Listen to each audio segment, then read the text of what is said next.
Hey, you don't need to wait for more momentum. And the plane. Momentum? Just start walking faster. Our cabbie snoozed harder than CBD in your system. Sir, you can't scan the coffee. Then I'm not boarding. If we miss this, it's on you and that snooze button cabbie. Momentum's overrated. I made it this far. Told ya, momentum, baby. Nah, just caffeine. Finally, seatbelts, peanuts, and peace. You're not peaceful. You're loud. I'm testing the 5-minute Kickstart routine. The only thing kicking is your battery life. Moderate drinking's harmless, right? Moderate? That's just thirsty talk. We're shaking harder than your snooze button. Momentum. Still overrated. Keith, Frankie, Tommy, what the hell are you guys doing? We are testing out in-flight Wi-Fi and calling you. What? In-flight Wi-Fi? We use the company credit card. My credit card? At least the good news is you guys are coming home. Are you working out? Push-ups? Yes, I'm doing push-ups. Tommy, he is doing push-ups. Who is this guy? Thinks he's Marky Mark. No, Tommy, I don't think I'm Marky Mark. I'm glad you guys are coming back, so I can expect to see you in the studio tomorrow, right? You guys will be in the studio tomorrow? Keith, tell Tommy moderate drinking is fine. Listen, show's at 8 o'clock Eastern time. We're talking CBD, we're talking momentum. This is your live morning accountability partner where we help men start their day right. With real mother... I forgot to tell you, it's an R-rated show. Kari Schwear talking in moderate drinking. Is it bullshit? Good to see you guys on the plane. Good to see you coming home.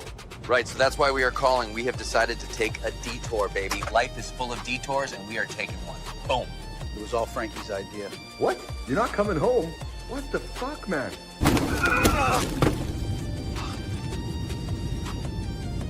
Hold on, Tommy. We lost Keith. Tommy? Frankie? You guys okay? I don't want to die. Frankie, I have a secret to tell you. Plus a bunch of other ridiculous topics that come up over the show. And appearances from the community, and of course, Grok. Yay, I get a seat at the table. Don't hit the snooze button, guys. If you hit it today, you're 9 minutes behind the guy who didn't. True motherfucking story.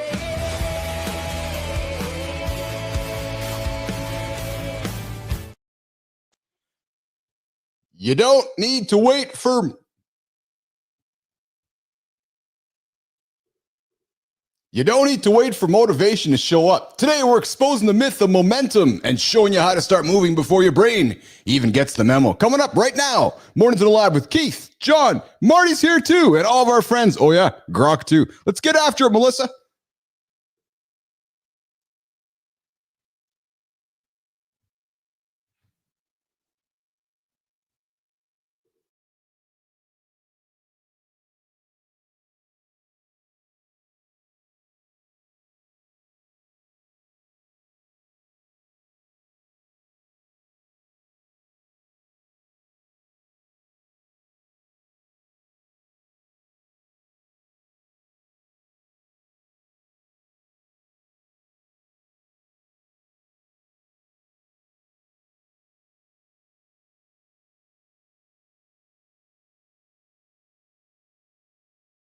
All right, well, listen, we're going to get after it right now, guys. We are going to get the show going here. We got a little technical difficulties there. What's going on, everybody? Good morning, good morning. Welcome. Mornings in the Lab with Keith, Johnny, and friends are getting after this morning on a Wednesday, baby. Yes. What is shaking? What is shaking? Little tech. See, Jimmy leaves, the whole show goes sideways. There you go. It's just so we all now know the value of producer Jimmy. Well, shaking Jimmy. How are you today? What's going on, everybody? Listen, let's get after it here. I'm going to get my notes in front of me here. We're going to get the show on the road. To see Marty patiently hanging out in the lab, getting after it. And here we go. All right, let's get after it right now, guys. If you've been waiting for that magical spark, you know the spark, you just sit there and go, I'm just waiting for the spark. It might be one day. Well, maybe it's someday. No, I'm going to do it tomorrow. I know a lot of guys walk up to Marty and say, yeah, I'm thinking about starting a fitness program. And Marty's like, yeah, okay, you want to get started today? Like, no, I'm thinking about starting on Monday. Bah. Listen, if you've been waiting for that magical spark to start your workout or finally write that pitch, you're already behind. And this episode is going to hand you the shortcut that actually works. But first, nation, let's do this. Good morning and welcome to Mornings in the Lab with Keith, John, and friends, your daily accountability partner, your morning routine, your live stream. Yes, the only live morning show where real talk collides with what is this? Is this like a Marty? Is this like a Donald Trump thing? I noticed that I noticed that I've been doing this often lately as well. What is this hand motion I make? Anyways, yes, this is the only live morning accountability show where real talk collides with inspirational content, entertaining conversation, and a whole lot of laughs. Listen, if you're watching on YouTube, smash the like button, subscribe, drop a comment, because we don't just talk at you. We are building a conversation, a global conversation with you guys. And gentlemen, remember, this is an R-rated show. It's not like you're going to the Disney theater and wondering if it's G, it's PG, it's R, it's X. Oh, are we going to put that back on the table today? Hey, if you guys are part of yesterday's show, you would have heard the big conversation about the Snoop Dogg controversy. We might revisit that a little bit later on today. So hey, either get the kids out of the room or tell them I'm going to fucking swear. Oh, Marty, I just did. Oh yeah, Grandpa. Why does Uncle Keith have to drop the F word? Well, and above all, just do not hit that snooze button, guys. You're asking me 9 minutes behind the guy who doesn't. We're to help you start your day right, guys, with laughter, insights, and daily accountability. Coming up in the loop here today, we're going to break down something most people think they know but never really do. CBD in your body. Yeah, everybody promises results in 30 days, 60 days, but what the hell? Timeline, no one's telling you we're going to cut through the hype of CBD. And then some current events that hit every corner of men's motivation and curiosity. Hey, Google had some big news yesterday. We're going to put it on the table. The Rock. We talked about him yesterday. Dwayne Johnson got a 15-minute, Marty, a 15-minute standing ovation yesterday after they wrapped up the Venice Film Festival, or debuted the movie, The AI stethoscope that can detect 3 heart conditions in less than 15 seconds. And the AI watchdog that just exposed some shady journals. We got news, we got mindset, we got conversation. And then an hour coming up the bottom hour, we got center stage with a guest coming up here who's shaking up how executives and entrepreneurs think about health. Kari Schwear. She's got the courage to call it the moderate drinking as the gray area in holding a lot of men back. Coming up hour 2, we're going to tear straight into today's main event, the momentum myth. Why you don't need motivation to start. Forget the pep talk, vision boards. We're going to show you what actually works. Morning Loop Reloaded coming up. We're going to talk about a conversation rally, mastering the art of reading between the lines. All right, guys, after that, it's your 5-minute kickstart, morning focus, and then we're going to get into the community corner. Melissa, let's get after it. Let's roll right into the morning loop. For once, it wasn't us who hit snooze, Tommy. Don't judge, man. Drink coffee and relax. We're late as always, baby, but we show up no matter what. Keith, John, the lab is yours, fellas. At least it's not because we get stuck on the crapper.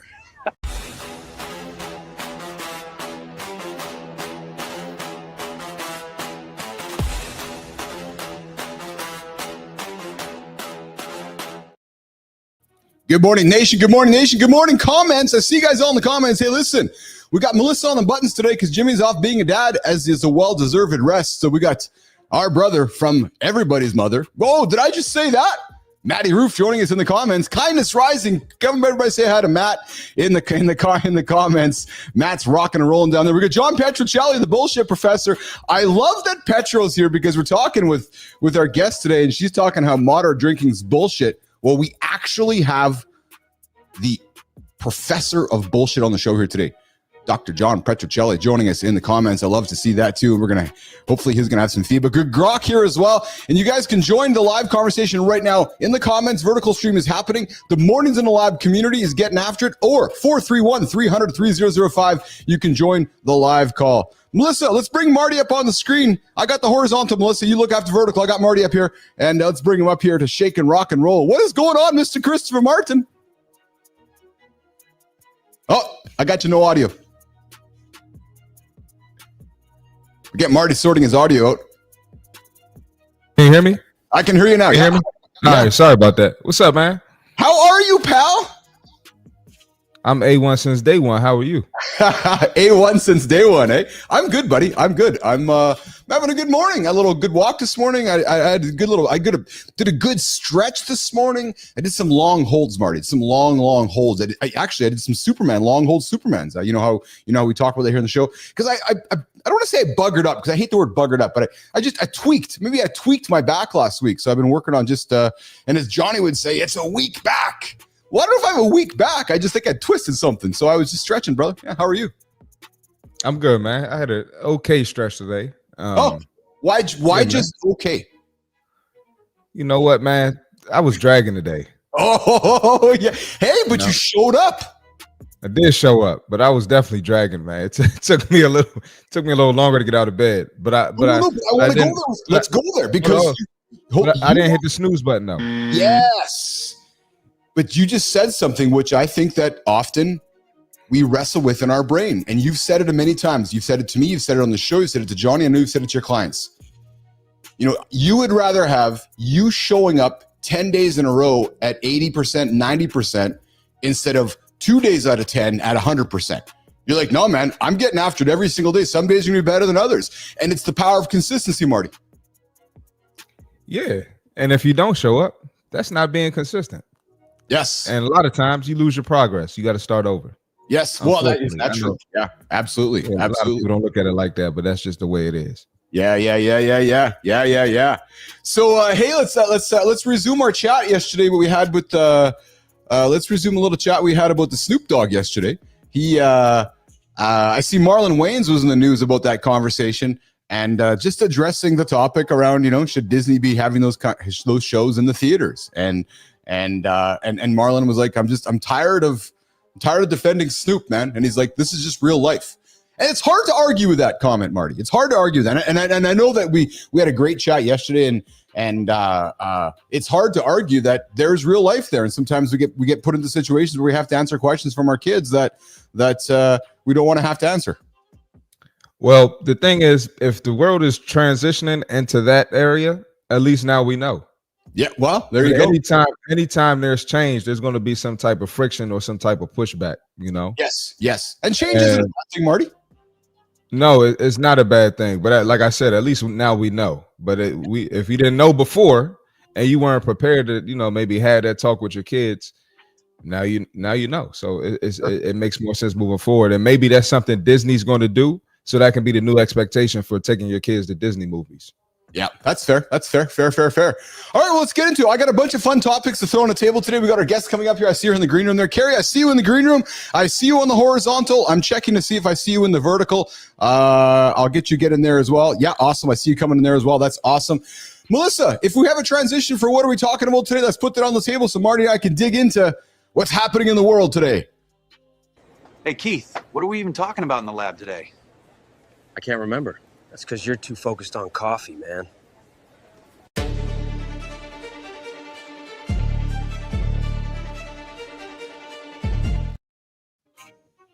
Marty. Well, listen, I got a few things thrown on the table here today. Now, this is one that it affects all of us, but doesn't affect all of us. So I'll kind of say both sides of it. The side that doesn't affect us, like, yeah, who cares about this? Because what I'm going to share about this big tech news in the world. Where this does affect us is that, we might have to make some changes to how we do our work. Well, sir, 20 years ago, I don't know if you remember, I don't expect you to remember, but Microsoft went through a big antitrust ruling that they were ruled that they were a monopoly, and they had to break up. They had to break up parts of their business. Microsoft did. Well, Google was under a same antitrust ruling over the last number of months, big investigation. The Department of Justice yesterday said that Google's not required to sell Chrome. So, Marty, if you are a user of the Chrome browser, it's still going to be part of Google. And does it matter to you? Yeah, maybe in some ways, because I know it's probably a tool of your everyday life. And, Google just continues to accumulate data on you. What they have to do, though, is now just share their data with the rest of the world. Did this stem from the whole Gmail thing? No. It just stemmed from just years of, them being considered perhaps a monopoly. And, because the advertising industry, there's just so many signs pointed in the direction that they were a monopoly, and just there were some lawsuits coming against them. So the good news is the judge said you guys don't have to sell your browser, which would have been literally, Marty, a $2.5 trillion company breakup.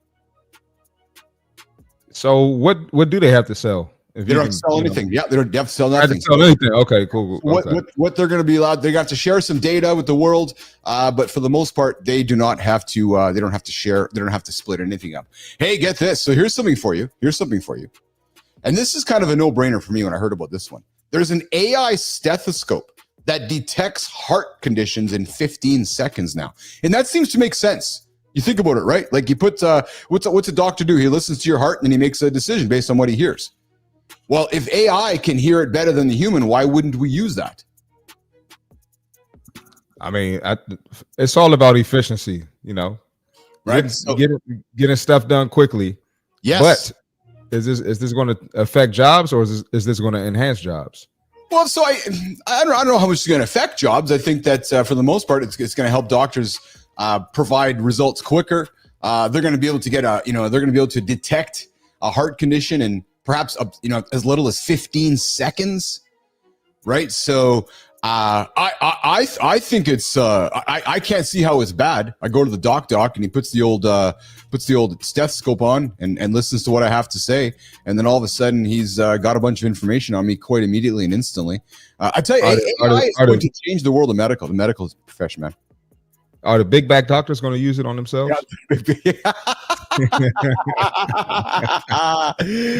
All right. I am I got him, Melissa. I'm adding Johnny up on the stage here. What's going on, Mr. Anderson? What's happening, my brothers? I got to jump in on this quick Dr. AI thing because obviously I could hear before I could see. What do you think of this? It seems obvious. Well, what about in this situation? How many times I just had an AI, I'm not going to get into the details. Yeah. I asked AI a question. Yeah. Gave me a straightforward answer. I said, "Are you sure?" Said yes. Yeah. Right. So I moved forward on what I was going to do. 2 Uh-oh. days later, I was like, something's not feeling right. So I asked him again. Yeah. Hey, do a little digger deep on us. Make sure that you're still sure. Oh, we found something else. You fucking son of a bitch. So that guy says, hey, identify the heartbeat of this person. It's, oh yeah, everything's fine. 2 days later, didn't look deep enough. Fucking guy croaks. Yeah. What about that shit? Well, it's fair question. Fair question. And I love that you've simplified it. There's no question about the way you've simplified it, the way you've presented it. I think that here's how I look at this, just from purely a statistical data perspective, right? So, how many doctors every single day are listening to somebody's heartbeat? What, thousands, millions, right? Just it's right. So, there's a lot of data that's constantly being accumulated with that whole experience. Right. So I think, John, if it gives a doctor a quicker window into that world, whether it's right or wrong, maybe it moves in a direction where he can arrive at an answer quicker. Right. So but what if it's the wrong answer? It's somebody's life. Yeah. I listen, doctors make wrong decisions today on, as a human being. So I guess what I'm saying is it's not going to be perfect. It's another tool, Johnny. It's another tool in the tool chest. Right. And I guess the AI is turning out to be like, excuse me. When the internet came, 100%. I fucking read it on the internet. Same All thing. AI is doing is going out and scouring the fucking internet. So if it finds wrong information like it did for me, you're kind of stuck with that. Good segue, Mr. Anderson. Researchers at the University of Colorado Boulder get this. This is why we created this show. So that we can be humans giving information that we have vetted and we have found that we think is legitimate, and we can put it on the table as we believe a source. Well, get this. Research at the University of Colorado Boulder developed an AI that identified, get this, guys, more than 1,000 potentially problematic open access scientific journals. Essentially this. They found over 1,000 quote unquote science journals that were not real. But hold on. What do you mean they're not real? Human? Published by a human.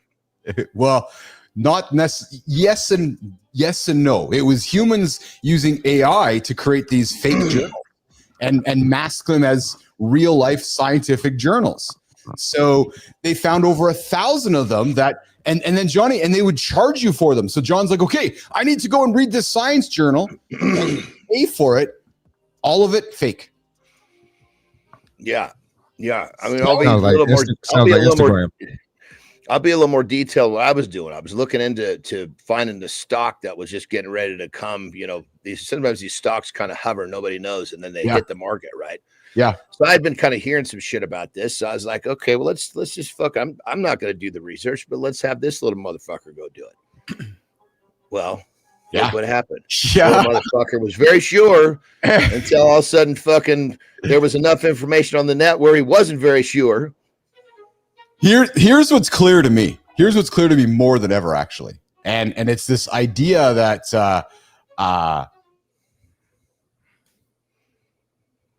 you know, and it's funny because we experienced it at our house last night. Lauren was made some protein cookies a couple days ago, and you know, she made the cookies and they were awesome, but they looked nothing like the picture. And she's frustrated. She's like, what the fuck, man? They never do, bro. It's like to hit, you know.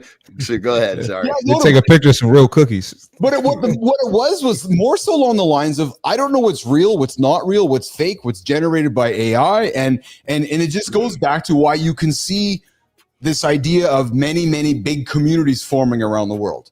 Right? We got 5,000 people in our community right now. In the morning's live, just under 5,000 people. Right? When we keep saying we're going to go and vet information, and we're almost, you know, we're like the editors of information. We're like the vetting of information. So you can see because if Lauren, if you use this example, where okay, well, this is the picture of the cookie. We take it. She's like, okay, well, I trust that community. I know that's what's going to look like and what's going to taste like. You can just see how the world's pivoting in that direction because everybody wants to make a buck on fake shit. Right? So that's how it works. Well, you know, I think that there's a certain level of like, I guess in that situation, I mean, I can totally get where you're trying to create this thing. That's appealing visually, you know, to the taste, to the actual nutrient values. Yes. And you don't get the look. The way I look at it is like, it just seems like if you can get a few of those things, you're going to be fine. Yeah. Because like even in a fucking McDonald's or one of these drive-thrus, there ain't nothing that's on that fucking picture board that you pick that looks like what you pull out of the bag.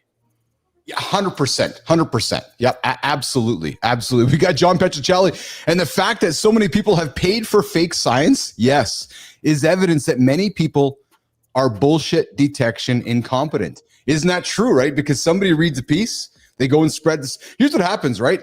Keith gets up, reads a piece, goes to the gym, hangs out with Marty. Marty's like, oh yeah, really? And then Marty goes trains another guy, and then he tells Marty that same thing, and that's just how it works its way out, right? And this story just changes from one thing to the other, and that fake science perpetuates around the world. Hey, get this: we talked yesterday about Dwayne Johnson, The Rock. Well, and we talked about that conversation before the movie debuted last night. Guys, he earned an over 15-minute standing ovation following the world premiere. And Johnny, after you talked yesterday about Mark Kerr, man, I went back and listened to our conversation yesterday. You dropped some fucking nuggets about Kerr. Nation, if you didn't hear our conversation yesterday, John, myself, and Marty, about Mark Kerr and this whole movie coming up, John dropped some fucking nuggets in there that when you go in, if you're paying attention to this movie coming up, John kind of gave you a back door. John, because Mark was interviewed, talked about his drug addiction. You talked about it. He talked about, Dwayne talked about him having to train for the film, how it was different. Dwayne just talked so much about this movie and what it meant for him and how Mark Kerr was a big part of it. And then John, after you were talking about it yesterday, I got pretty jacked up about it. So I'm pretty excited for this movie coming up, man. Well, you know, the one thing I wish for Kerr, you know, because I mean, the fucking guy was a savage. Yeah, yes. You go back in his life, he was. I mean, granted, he was always plagued by, you know, doing the wrong shit. There's no question about it. But when he was focused on whatever he was doing it all the way, right? And so, like, he got introduced to drugs, being a roadie for a rock group, right? And then he went back into wrestling, and then did really well in wrestling and took it into MMA. And of course, you know, in high level sports, man, painkillers and performance agents they find their way in, because if you're not using them, somebody else is going to whoop your ass. And so it's kind of like it's one of those, it's unlimited, so to speak, especially in Japan. You know, they don't test for anything over there. Even he talks about that. Interesting. Yeah. But what I'm getting at is that I just think that if he had learned to take that thing and applied it to one more thing, positive thing after fighting, he would have been equally successful again. But I think, you know, a lot of times you know, that switch. I don't know what happened, but I can only guess, you know, between his drug addiction and trying to hold on to fighting. And, you know, I think he fought a few too many times, you know, kind of breaks them down, breaks down their egos and whatnot. But I just wish that Kerr had taken what he has and turned into some sort of maybe a business mogul. Who knows what he could. I mean, the guy could have started an amazing fight school.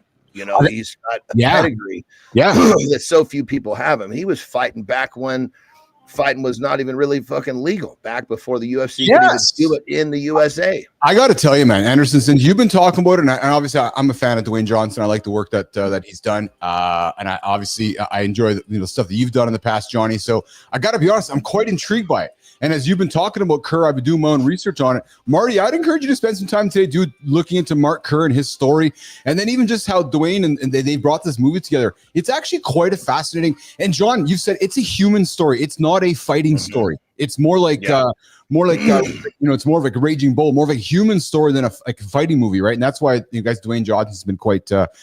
He's getting a lot of accolades for it. Hey, I think they called him. Didn't they call him the wrecking machine? Yes, no, the smashing machine. The smashing machine, dude. Yeah, because that's what he did, dude. He that's just fucking destroyed people. Yeah. He went in there, he just overwhelmed them with. I mean, this was back when fighting was still developing. Yes, but he was such a specimen, such a fucking unit. He could just go in there and overwhelm people. Yeah, Marty. No, I was going to say I was looking at some pictures of the movie. You know, some of the still images. Yes, and even though The Rock is down 60 pounds, he still looked like a fucking specimen. Oh yeah. Yeah, he doesn't look that much different, you know. Well, he did the way he was dressed in that picture. He was trying to. He was trying to make himself look like he was on chemotherapy. Yeah, you're absolutely right, John. You're absolutely right. But Marty, there was no flash in his get up when normally he's flashy as a motherfucker. Yeah. Well, and what it was too is that his physique is different, Marty. Like if you look at his physique, right, in the movie, like, and John called it like Kerr's physique is different looking as an MMA guy, and The Rock, you know, went to work on getting that physique. Good morning, everybody. You're hanging out with Keith, John, and Marty here on Mornings Live with Keith and John. Coming up in a few moments, we got somebody who's going to talk about who says moderate drinking, Petrocelli, ears up, is bullshit, and how she's helping executives break free from gray area drinking. I'm really curious to hear about this moderate drinking conversation. And Kari, just a heads up, man, we actually have the professor of bullshit in our community. He wakes up every single day tossing out bullshit, and he teaches everything about it. So John Petrocelli is listening in. So be careful what you say, because you might have a professor who's talking about no bullshit. Anyways, we got Kari. The first thing he does, he goes and gets his sweat on. He does. He absolutely does. Good morning, Lady Drew. Good morning, and we got Maddie Roof guys in the comments here today. We got producer Jimmy out doing the family thing. Melissa's on the buttons. We got Matt in the comments. So come say hi to Matt. And if you didn't say hi to Matt this morning at 7:30 Eastern time, you missed a great show at 7:30 Eastern time. Kindness Rising with Matt Roof, who gets up and gets after it, getting you guys up and out of bed every single day. All right, Melissa, shall we do a center stage transition to bring in our guests this morning? And Johnny, I know you were a little bit late this morning, so if you want to step away right now, you go ahead and do that. If not, then I stepped away right before I got here so that I could stay in longer. Beautiful. All right, let's do this. So, Melissa, let's welcome in our guests. If you're ready, I'm ready. Let's rock and roll with this. Melissa Neiman, who's on the buttons here today. Kari says moderate drinking is BS. What kind of scam is that? Scam? Frankie, that's just you spilling again. Hey. That's turbulence, man. Don't blame the booze.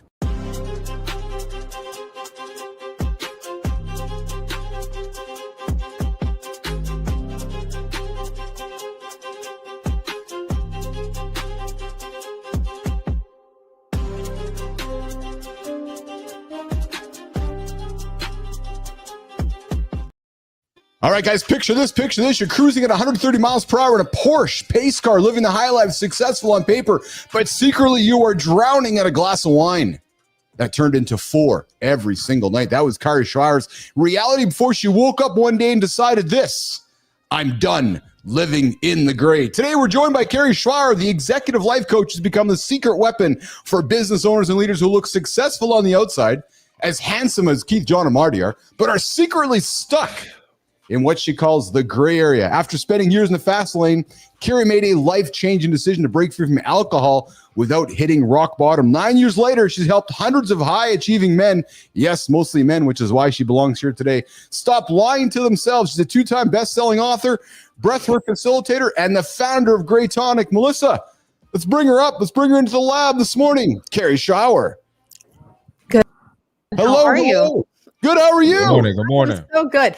Keith, I have to laugh the way you said my name. This is so great. I got to tell you the story really quick. So it's Kari Schwear. Okay. Thank you. Do you remember back in, well, this will tell me how old you guys are, in the late 1980s, and there was on VH1, there was a VJ named Kari Schwear. Do you remember her? I do. Okay. Well, when she came like, you know, famous or whatever, yeah, VH1, everybody started calling me Kari. And I'm like, oh my gosh, it's Kari, but whatever, I went with it. And my husband started calling me that. And then my mom is from Boston, and still to this day, I've been married 36 years. She still cannot pronounce my last name. She says Schwa.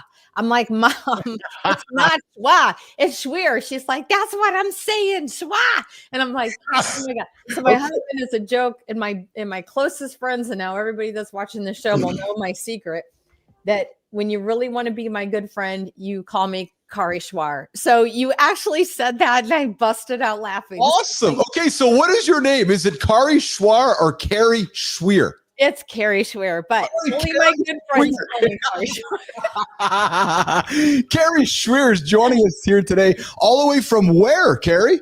I'm in Richmond, Virginia. Oh, yeah. I've been to that racetrack. Great racetrack.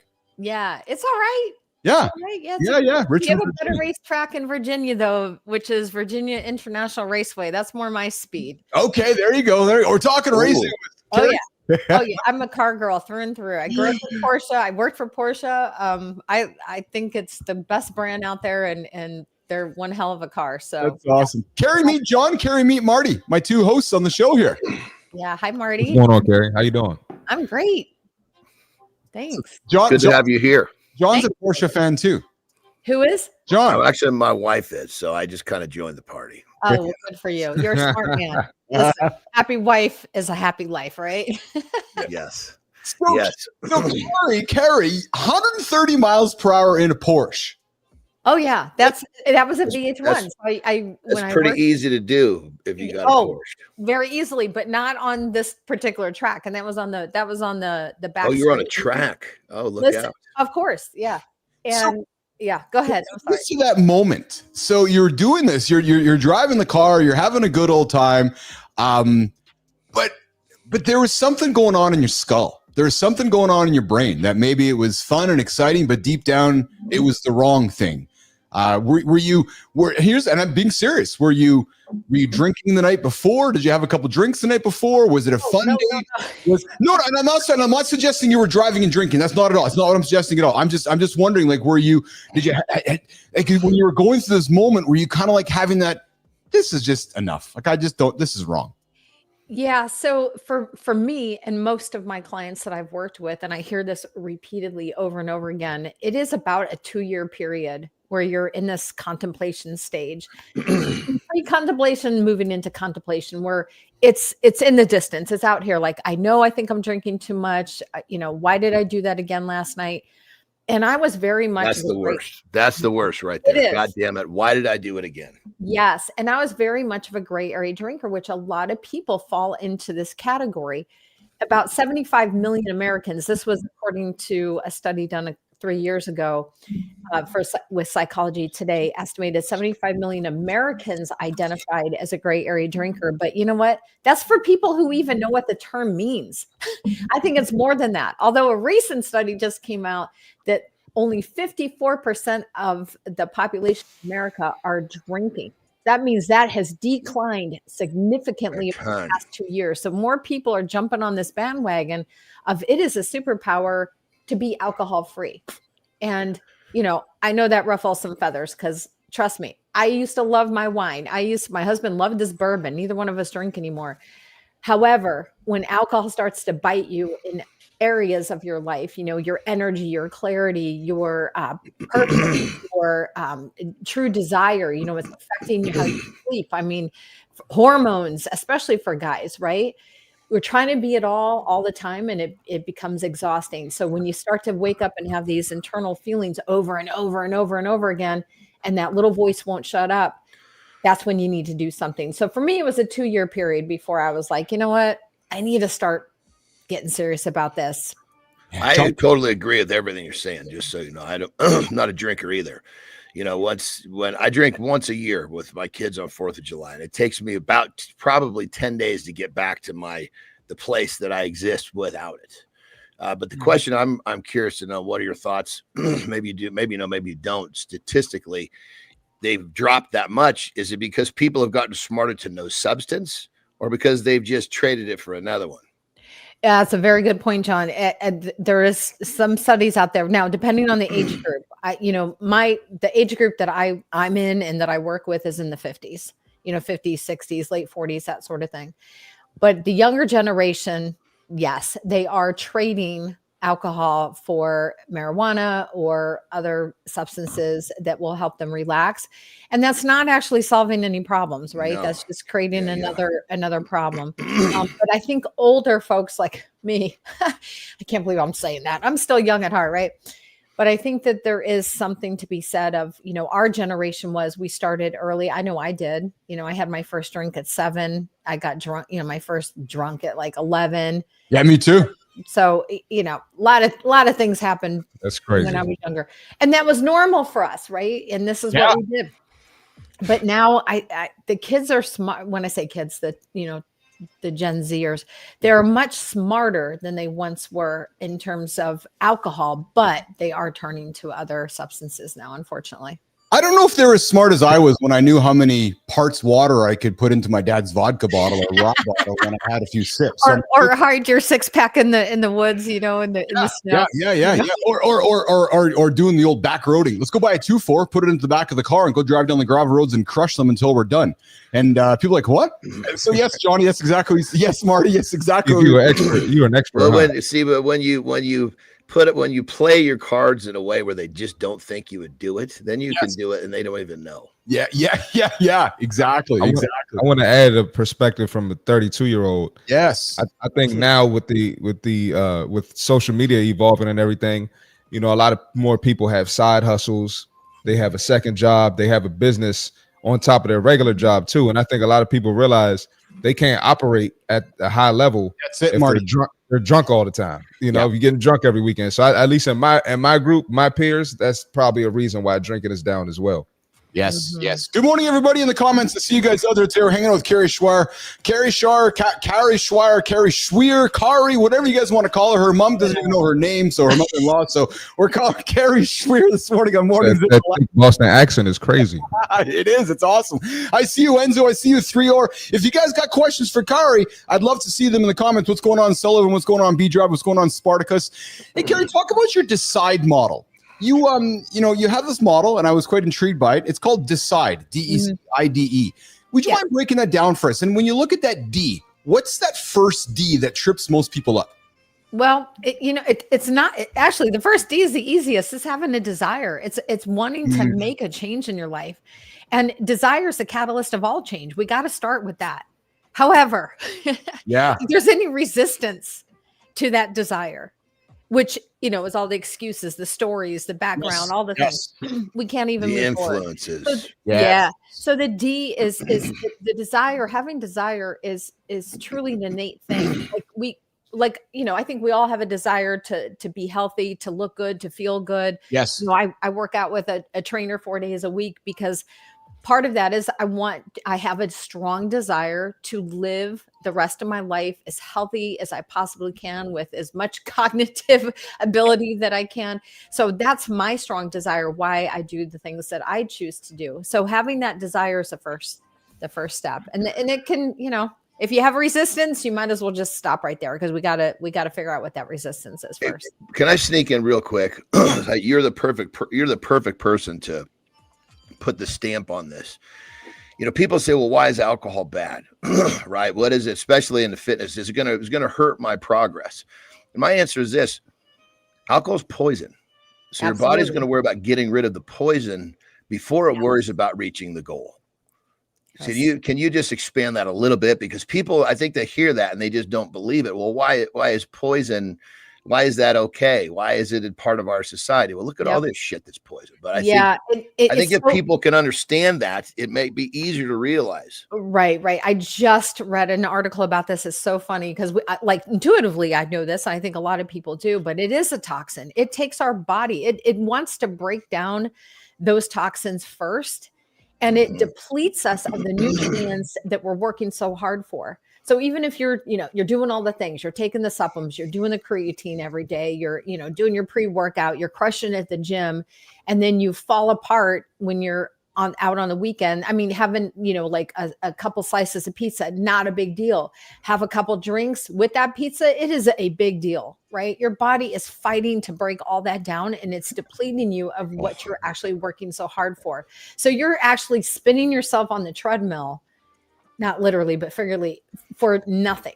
So when you remove the alcohol, it's amazing to see how many gains are actually made at that point, because your body doesn't have to fight so hard to burn and get rid of the toxin when it can focus on the mechanical part of that's going to actually build you that muscle and that strength.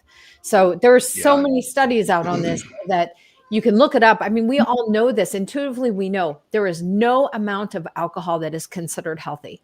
There was so many reports out there. I went toe to toe, not in my mind and on social, but not directly, with NBC on the Today Show. I'll never forget this. It was about 3 years ago. And they put a study out that, small amounts of red wine are good for you. I call such BS on that. That has been around forever, man. Oh my God. It drives me nuts because it is the resveratrol that is in the red wine that is good for you. So you want resveratrol, you can buy it in a supplement. You don't need to be drinking. You don't have to accompany with alcohol. Yeah. We can make up any kind of story you want, but it's just that it's a story. So well, know, on that level, what I usually that'll get them thinking, and then I'll say, look, you drink on a regular basis, and that's your choice, but you don't know how bad you feel until you finally feel good. It's going to take 2 years. Yes. It's like the veil's been lifted, and this is what I try to tell people. It's like driving in fog. Do you agree with the 2 weeks? Because 2 weeks is the marker I give them. If you go 2 weeks without, you're going to start finding clarity you didn't have. Even in 2-3 days, you get but a week maybe, but 2 weeks, you're going to find clarity you haven't experienced before because you've been drinking regularly for years. Oh yeah. Once you experience that, good possibility you may not want to go back. So do you want to test this? Yes, I love that. 2 weeks is a good time frame to start experiencing that, like all the good things. In AA, I did go to AA for a while because I didn't know what else to do. There was no one like me back when I quit drinking, so I didn't know.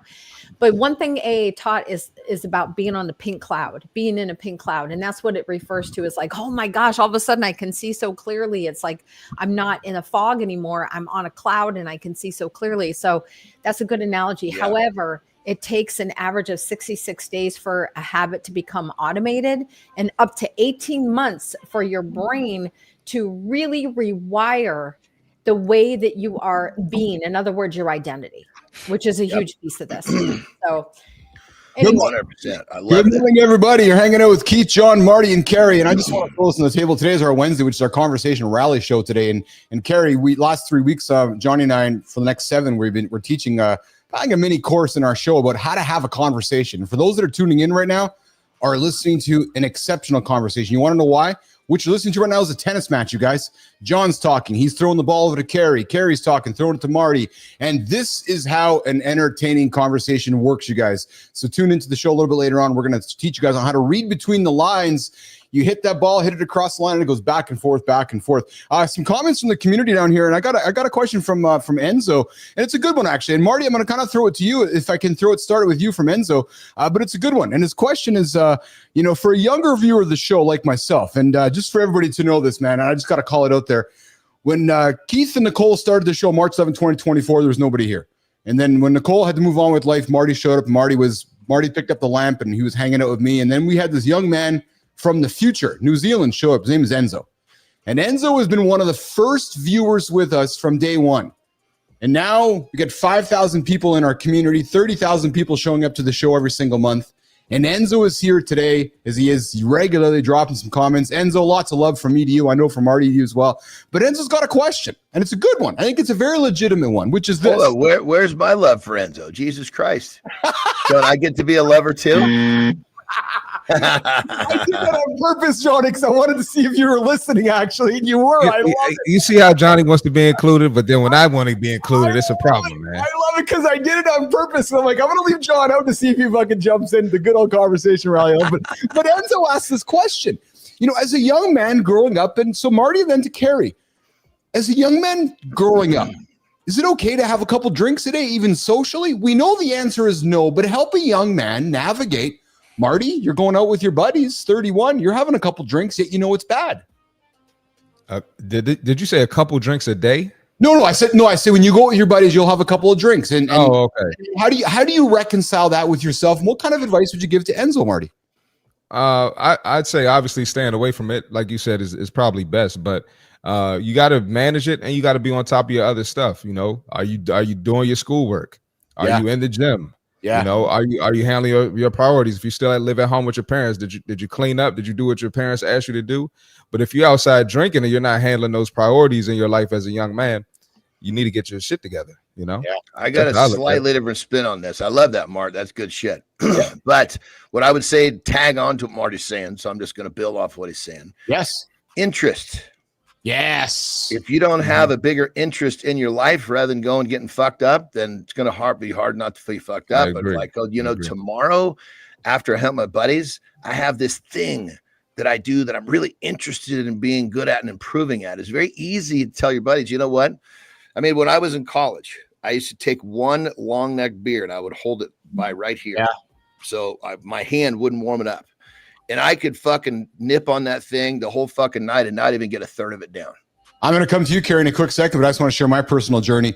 It wasn't until I met my wife now, Lauren, that I was caught from a young man, Kari, Enzo's young man. I was caught chasing peer pressure and chasing alcohol with peer pressure. And I made a lot of decisions that I did not want to make because I was a fucking pussy, but I leaned into the bottle. And I'd go with buddies drinking, knowing that I wanted to go to the gym. I'd wake up in the morning going, I wish I was feeling better, but I was drunk the night before.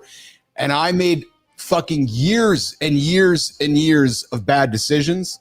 Started when I was 12. And it wasn't until 7 or 8 years ago where I was like, okay, enough's enough. And so Enzo, I guess if I can offer something on the table before we go to Kari, if you can prevent it from day one, just don't even go there.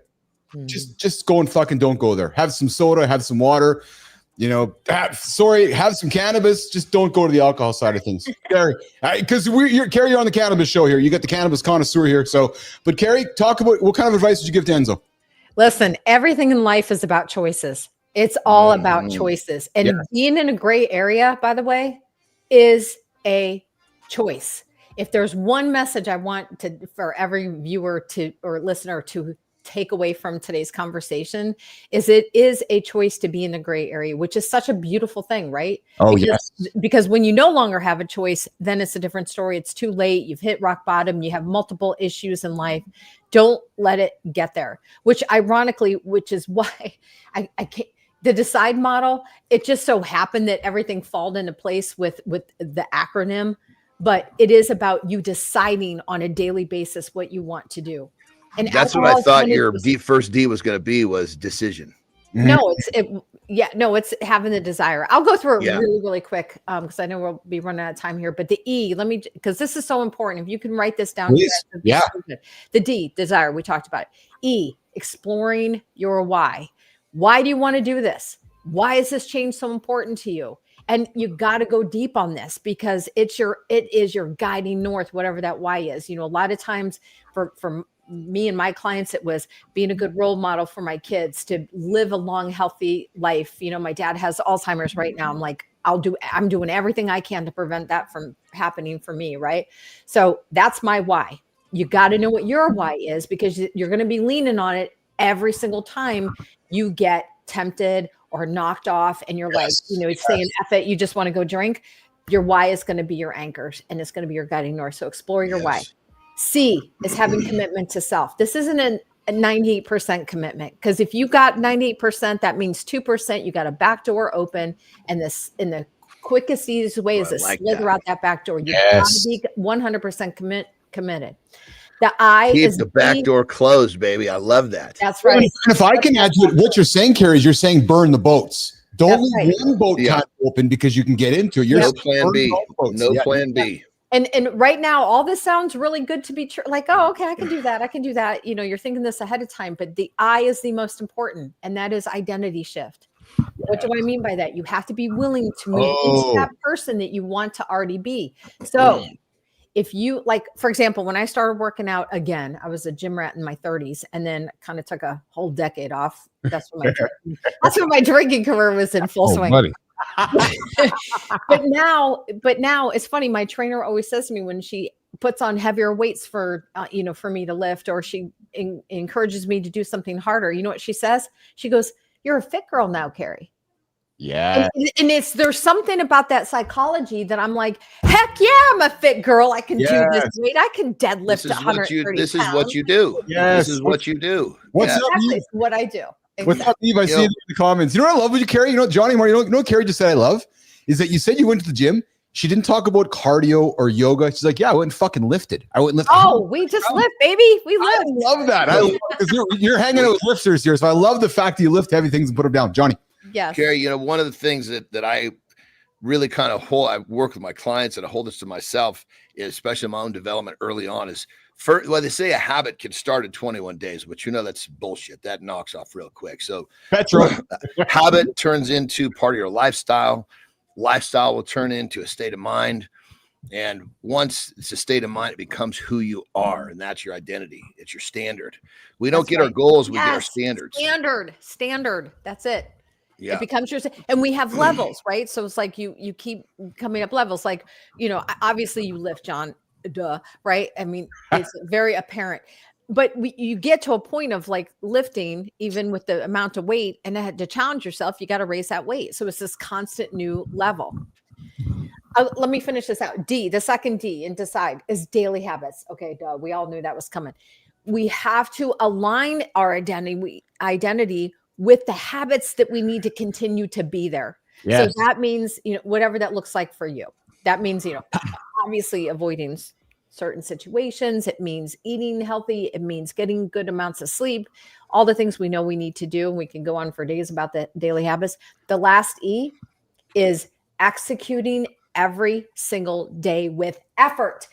Effort is a key word here, because listen, there might be days that you're just like, I can't even muster to get myself out of bed. I just recovered from the flu and COVID last week. And I will tell you, I was like, dang it. I'm like, but every day I was like, I got to do something. I got up, I at least took the dogs for a walk, or I, you know, stretched, or I did something. It was effort. I was continuing my plan every single day with effort. So that is the decide model. It works. It is not something that we go through lickety split. It is a process that I take my clients through, and I invite the listeners, write it all down, practice this, let it become your guiding north for you, and you will be able to make some significant changes in your life. Hanging out with Kari Schwear. She's an executive life coach for business owners, founder of Great Tonic, and a 2-time best-selling author, joining us from Virginia this morning.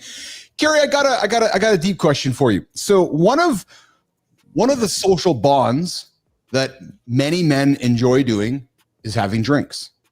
And going out watching sports, playing sports, having drinks, hanging out with the buddies, golf, and drinking is the thread. Yeah. When we put the drinking aside, our friendships start to dissipate and loneliness starts to creep in.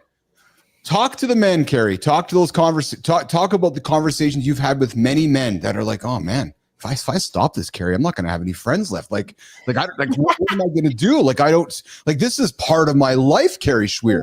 120%. This is the number one fear and objective for most people. It was for me. Matter of fact, I still remember I still have a little notebook, and I remember when I was really questioning my drinking, I was getting really close to making that decision. I wrote down pros and cons of reasons to keep drinking and reasons to stop drinking. And the reasons to keep drinking, you would laugh. It was like, I love being with my friends. It's so much fun. Everything was about fun and friends. And on the reasons to quit drinking, it was like like all this heavy, important life stuff, right?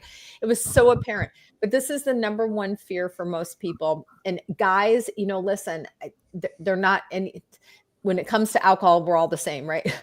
However, for men, it is an opportunity to be a leader. And I will tell you, the most powerful person in a room, of course, is one who listens more and also holds the most power and control. And that means when you're sober and you're free of any substances, you have the most power of anybody. And so my invitation for guys is when you make that decision, when you decide that you are going to leave alcohol behind and you're going to drink non-alcoholic beer or something else, or just club soda and cranberry, whatever, right? It doesn't matter. When you make that decision, you're holding the power. You're holding the key to true success of being a man and being in control and being a leader. For me, I work on leadership. I want everyone to feel like they're a leader and they're leading. And so when you are confident and you are control and clear-minded, you have the opportunity to do that. And we know what I found too, again, with all my clients and myself, when you start sharing with people like, oh yeah, hey man, I'm good for now. I'll just, you know, I'm good for now for this. People tend to back off. They don't ask any questions. But if they persist and they finally like, hey dude, I've noticed you haven't been drinking much. Like, what's up? Yes. Oh, you know what? I've decided that I'm taking a break. I'm finding that, wow, I got so much energy and clarity. I'm sleeping better. It's amazing. Just taking a break from alcohol, how amazing I feel. That starts a conversation. Then the other guy might go, you know what? I've been feeling like shit too. I think I might have to try that myself. You become the catalyst for other people. You're giving them permission. So be the leader. If this is something on your mind, stand up. Kari, a lot of men watching right now who are probably thinking, I don't have a problem. No, I don't. I just want to unwind. I just want to have a drink and unwind with my buddies. So what is one simple test that a man listening to our show live right now or on demand can do this upcoming weekend or even this evening, that they can ask themselves whether they are in the gray area and maybe invite them to consider doing something that they can try, Kari, without anyone knowing? Oh yeah, absolutely. Listen, here's the best part. You already know. You already know if alcohol is an issue for you and it's showing up in some negative way in your life. You don't need any tip from me to, well, I'm going to give you a tip, but you don't need me to tell you if you think it's a problem. If you think it's a problem, it's a problem.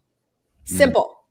If you're waking up the next day going, damn it, why did I do that last night? Oh, I feel like crap. And it's really affecting you. You don't need me to tell you it's a problem. You already know it's a problem. Yeah. So number one, okay. So get freaking honest with yourself. This is one thing that this is day one for me is like, listen, we're going to cut the crap out and we're going to get to facts. Yeah. I work off facts, not feelings. We're going to hit the facts first in your life, in every area of your life. How's this affecting your health, your marriage, your sleep, your business, your connection with something bigger than yourself, right? How is this affecting you?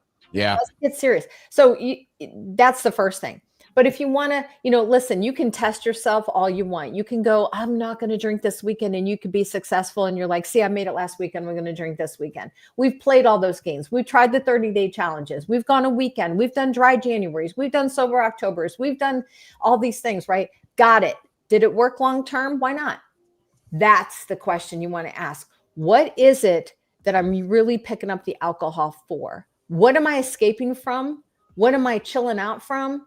What's that? Because that, my friend, is the real answer. Yes. That's the real work that I do. I don't help people like just stop drinking. I'm getting to the crux of what is going on in their life. And listen, we all have issues. We all have some sort of crap that we're dealing with on a day-to-day basis. We all do. Nobody's perfect. Marty, Johnny, it's how we regulate. Marty, Johnny, closing comments for Kari before we walk her out of here. Yeah, I think, man, it's good shit. And anybody listening that I know we had talked, somebody had said, your friends and blah, blah, blah, blah, blah, all within I think we all talk friends within drinking. Well, here's the thing. You stop drinking and you're going to find out who your friends are. It's like a fucking filter. Amen to that. Well, Lauren, so Marty, go ahead, Marty, please. Yeah, real quick. When you talked about, you wrote down the pros and the cons of drinking, it just made me think that, you're going to lose friends, but isolation is normal. And it's definitely normal when you're trying to elevate, when you're trying to get better. So that's I a like sign that you're headed in the right Right. direction. Like So I that. just wanted to Who add you that. surround yourself with is who you're going to become, right? Yeah. Well, and Lauren's coming because when you're under the influence with your friends in social settings, you'll learn quickly who your quality friends are, and you're going to have quality conversations versus surface talk. So to John's point, right, your friends that you're drinking with, they're going to have a certain level of conversation. We put those drinks away, and John sits down and has a conversation. What's in common now? Exactly correct. Kari, where can folks connect with you, find you, engage with you, hire you, and work with you? Kari Schwear. Yeah, the best place is on LinkedIn. I do my website, greatonic.com. But honestly, if you find me on LinkedIn, just put it, send me a message. I am so approachable. Just send me a message and say, hey, I heard you on Keith's show. I want to have a conversation. By all means, do it and I'm the only Kari Schwear on social media and LinkedIn. So I'm really easy to find. Awesome. Kari, thanks for hanging out with us today. Thoroughly enjoyed the conversation. You dropped nugget after nugget. And I'll tell you something, what I really enjoyed about our conversation with you today is that it was very accessible. I think anybody listening to our conversation, and I can just tell by the comments, very inviting. And this touches everyone. It does.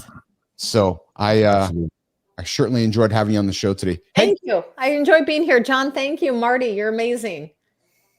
Thank you so much. You're amazing too. It was a pleasure. Thanks, Awesome. Keith. Awesome. Thanks, Kari. All right, guys, let's walk Kari out of the lab, and we're going to reset here on this morning on Mornings in the Lab with Keith, Johnny, and friends. Marty, I suspect you got to rock and roll out of here. Hey, brother? You got to rock and roll, brother.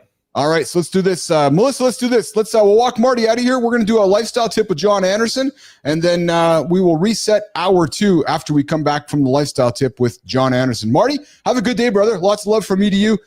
You too. Get after it, and we'll see you tomorrow. Okay, pal? Yep. See you Friday. Friday won't be here tomorrow. I'll be on Friday. See you Friday, brother. 100%. Yes, sir. All right. Awesome. All right, Melissa, let's do that. Let's do a lifestyle tip with Johnny, and then we'll transition to the second hour here. We'll have some fun with some other conversations happening. All right, can we do that? I think we have the transition for that. Up next, the John Anderson lifestyle tip.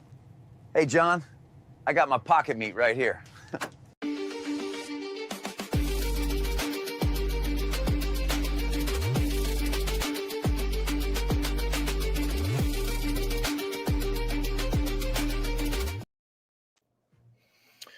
All right, we've been talking about drinking this morning on the show. But let's categorize drinking into a habit that's not serving you.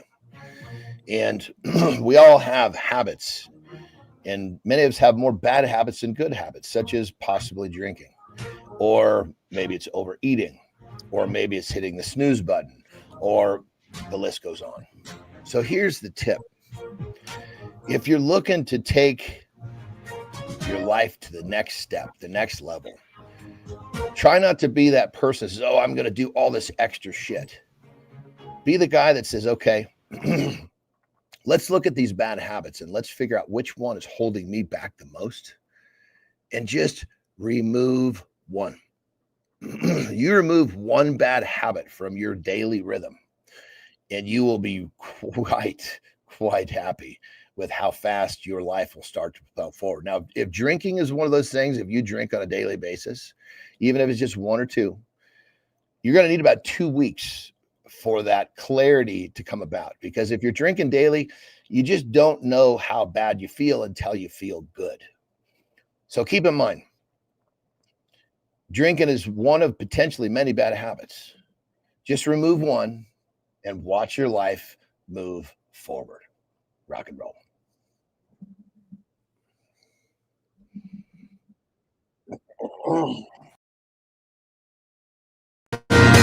All right. Good morning, everybody. That was a great lifestyle tip with John. I'm gonna add on to that in a couple minutes here, guys. I love the fact that he's like, hey, I'm just gonna say it right now.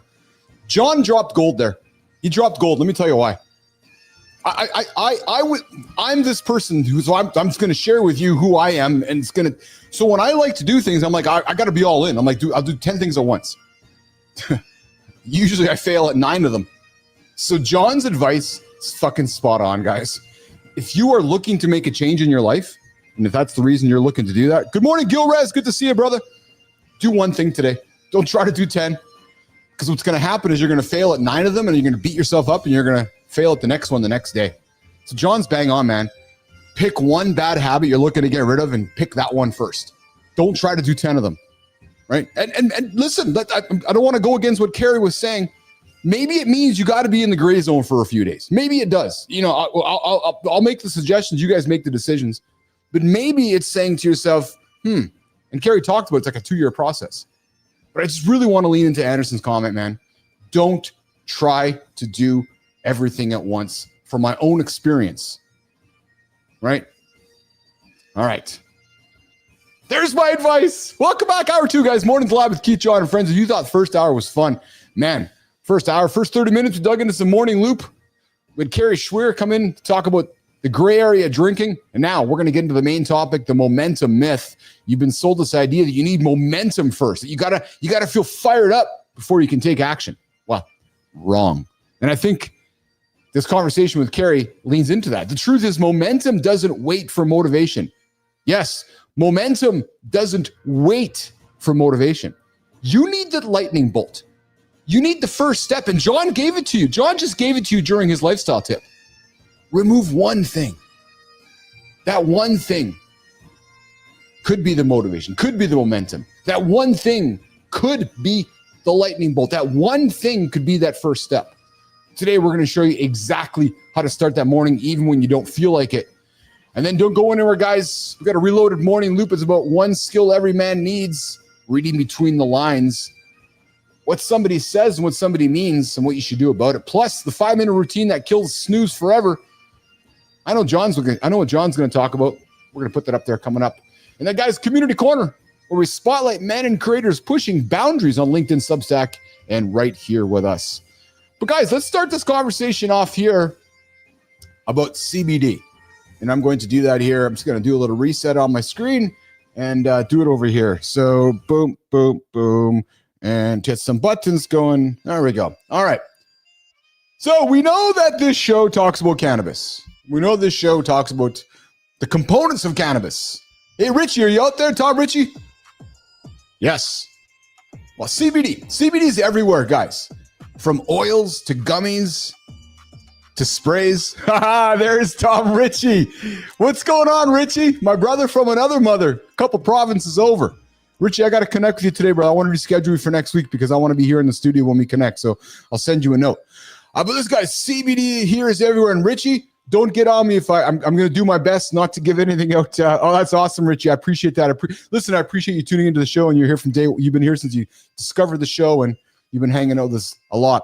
Listen, I want to break down some of the science behind CBD's half-life, why some men cleared in hours, and why others can still test positive weeks later. Knowing how long CBD lingers is more than just trivia. It could affect your workouts. It could affect your sleep.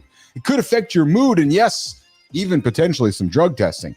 So for men focused on fitness, business, and mental health, understanding CBD's timeline might help you make some smarter choices. So I'm going to get into a little bit with you guys here. So Johnny, I know that you've talked with some CBD, and we talk about here on the show, CBD, THC, cannabis, but after a single dose, CBD's half-life ranges from 1 to 32 hours, but complete clearance may take some days. But with regular use, CBD builds up in fat tissue, sometimes detectable up to a month. And the reality, guys, is that the method matters. If you take an oral capsule of CBD, it might stay in your system for up to 25 days. If you smoke it, it might clear within 7 days. And if you're doing some drops or sprays, it might be gone as little as 10 hours to 2 days. I'm a dropper. Yeah. Under your tongue, you said, eh? Yeah.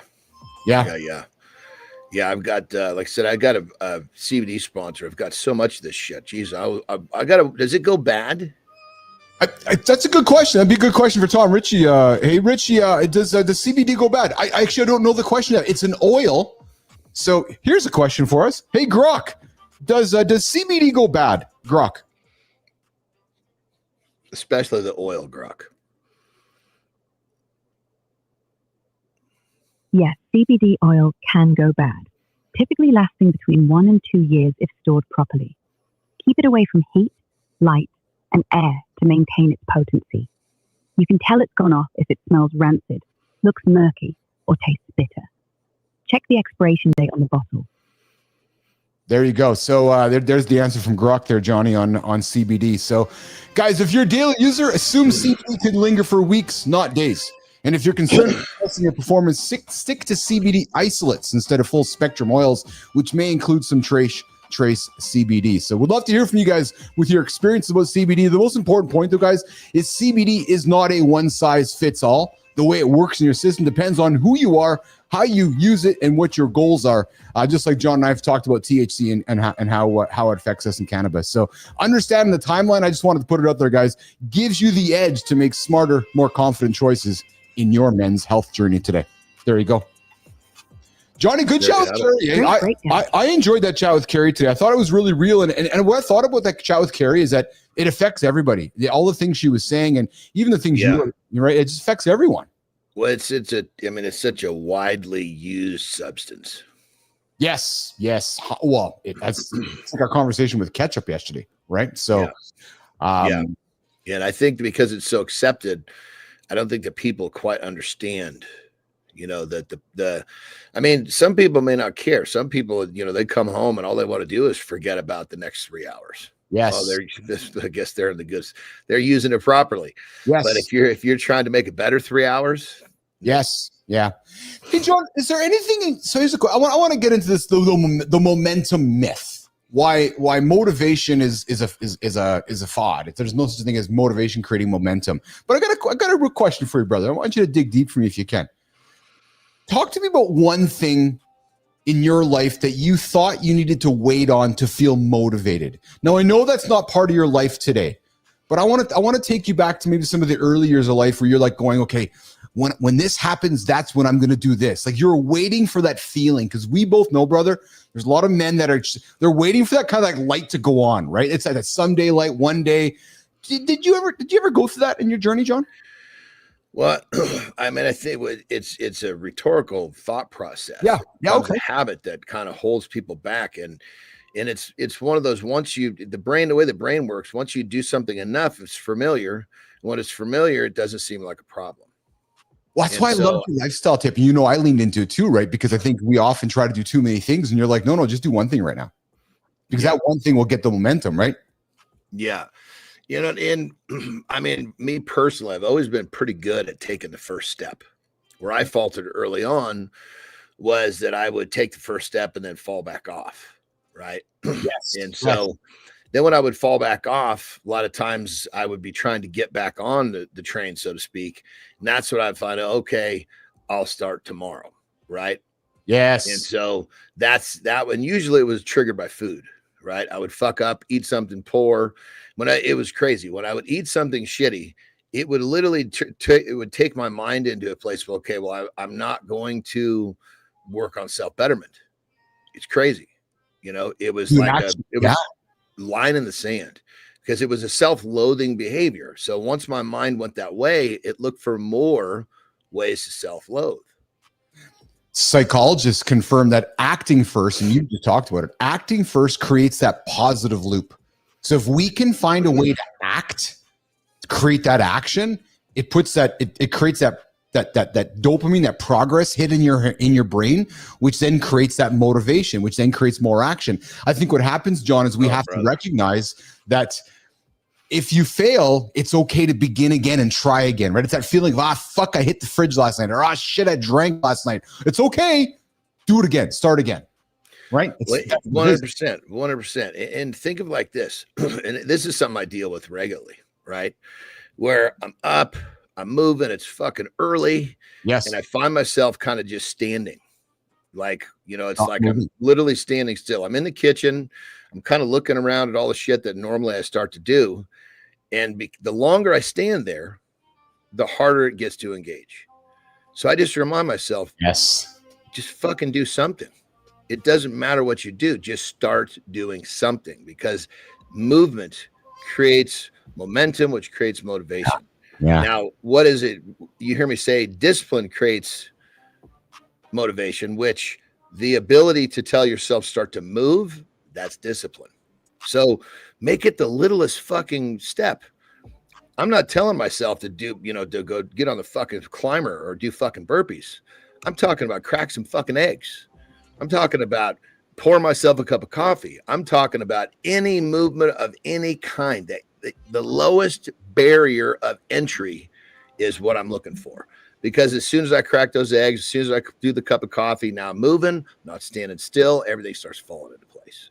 Well, you know, it's crazy, John, and we've been talking about this actually. This is great because even some of the topics over the last couple of weeks we've had, and I look at the comments here, and Spartacus says it. John, you and I talked last week about decision fatigue, right? Waking up or putting on Netflix or whatever, deciding what are we going to watch, right?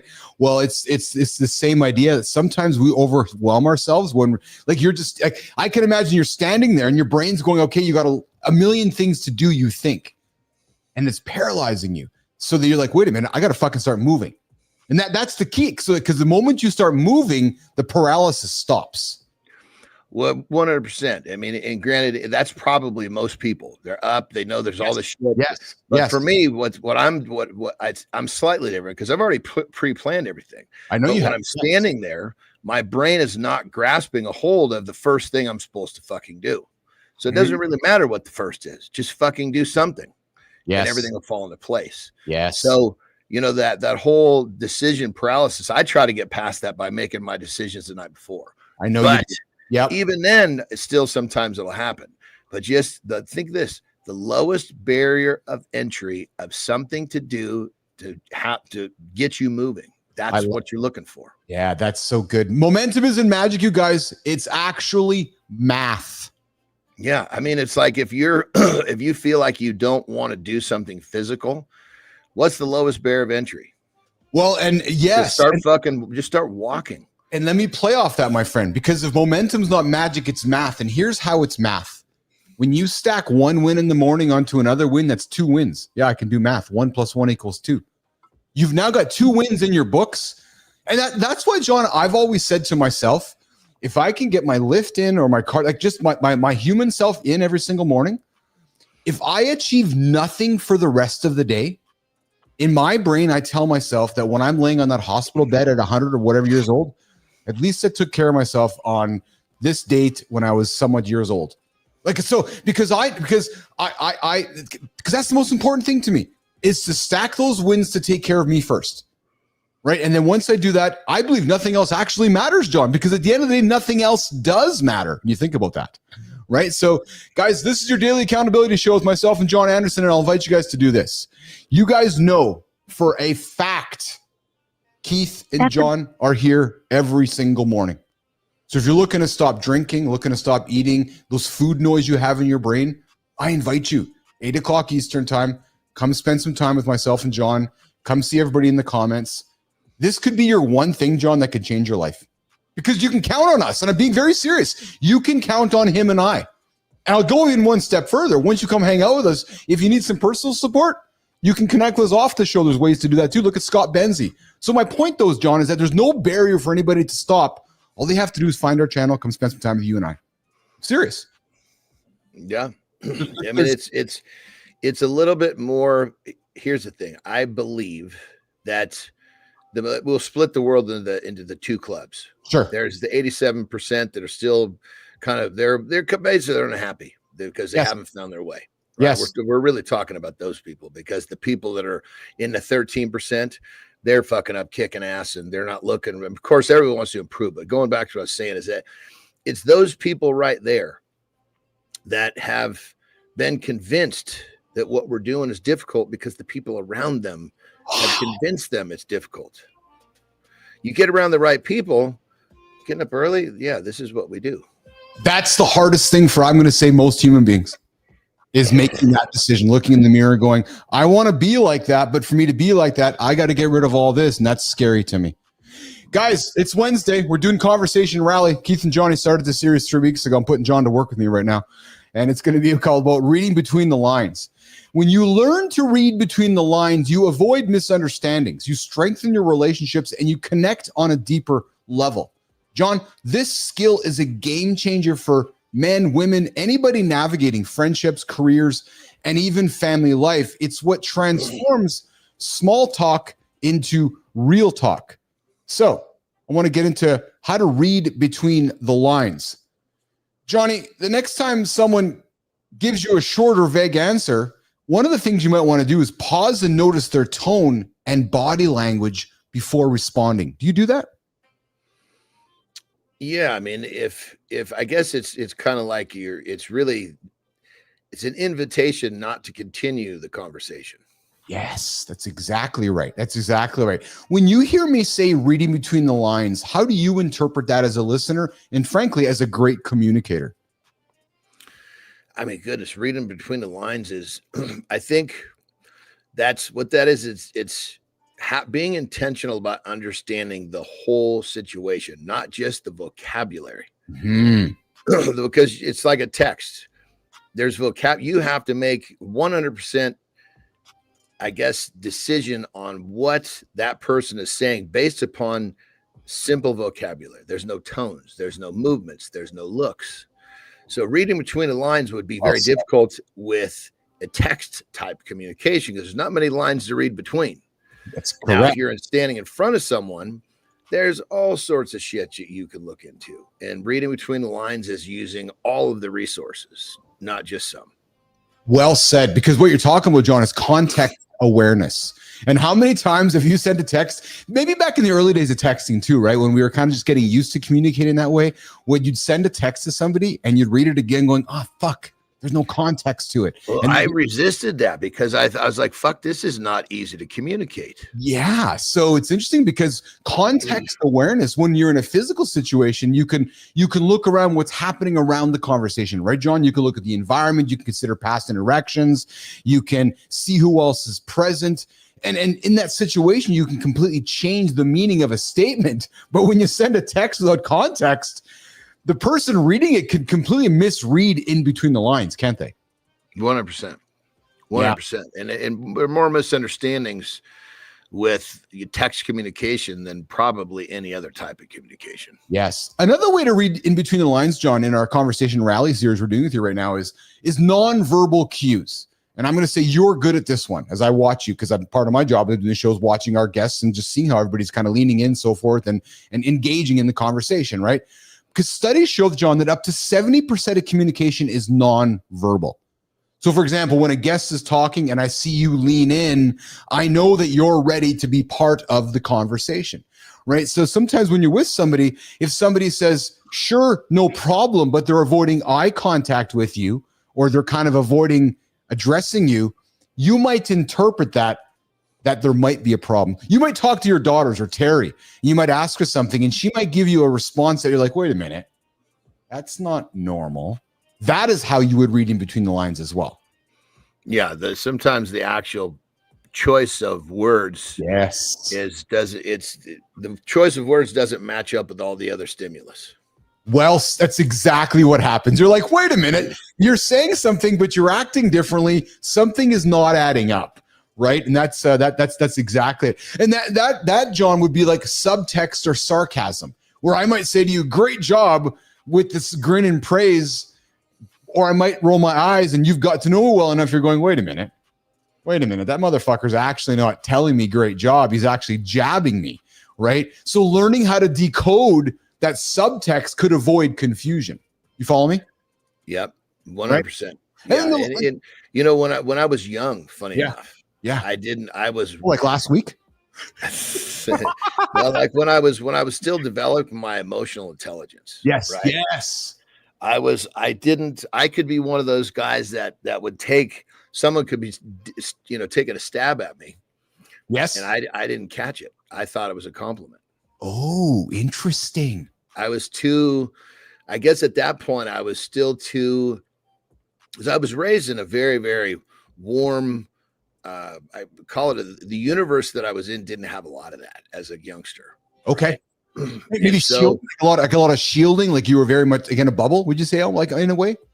Yeah, I mean, I guess, and I guess in a bubble, meaning protected from, there just wasn't a lot of people in our world that were like that. Yeah. So when you go out when you start going into, even like when I was there was a period I was in private school, right? Okay, and they just didn't put up a behavior like that. No, not at all. So then you go into a public school and you don't realize all the sarcasm's flying around. Yes. Well, and then if I move on as we work towards wrapping up our conversation rally here today on reading between the lines, what's not said, silence, heavy sighs, or even skipped details often communicate emotions that someone isn't ready to say outright to you. So when you're speaking with somebody and having a conversation, I'll close it with this one. And you've heard Keith and John talk about this last 2 weeks. You really need to consider active listening, because when you can actively listen and pay attention, just like John is right now, my tone, my pacing, and the silence or my pauses, it reveals much about our conversation. So guys, active listening, and listen for what not is said, John, when you're having a conversation with somebody. Yeah.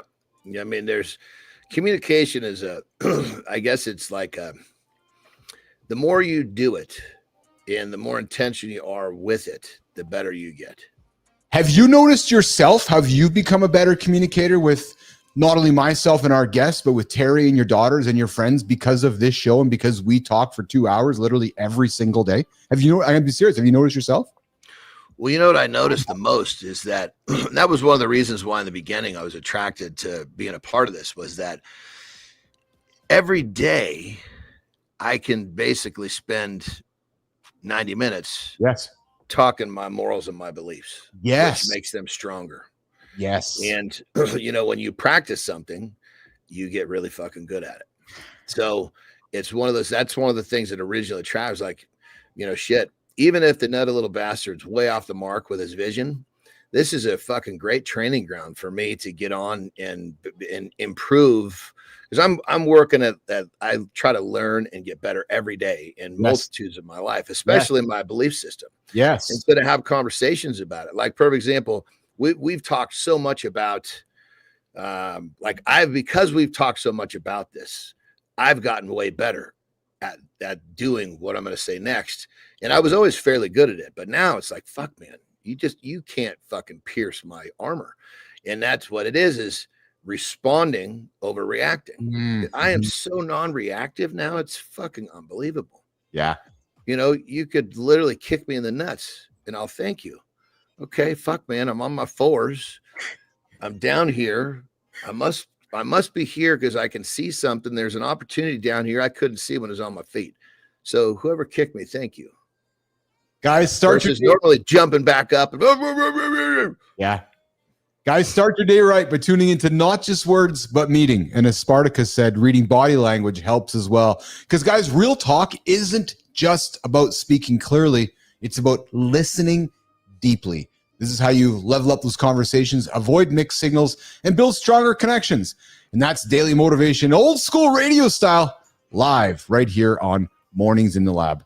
John, fun one today, man. A lot of good one. I got to. I want to tell you something I was quite excited about because I know you're going to be curious and I know you have interest in this. Carter met his billet family last night, so he moved into his billet house. So he's in Saskatchewan now, as you know, and and so what does that mean? Well, he's living with a family in Saskatchewan, like a billet family, right? So he met the billet family last night, and we talked last night. So he's settling in. He's got his bedroom, and the dad's a farmer. They have 2 young kids, and he's met the mom, and he's all moved in, man. So he's now on his new journey, living in some stranger's house in fucking. So connect a few more dots on that. So we know he's there for hockey. Yeah. Right. Yep. Yeah. But he's got this surrogate family he's living with. Yes. Yeah. What is his responsibility in the house to the family?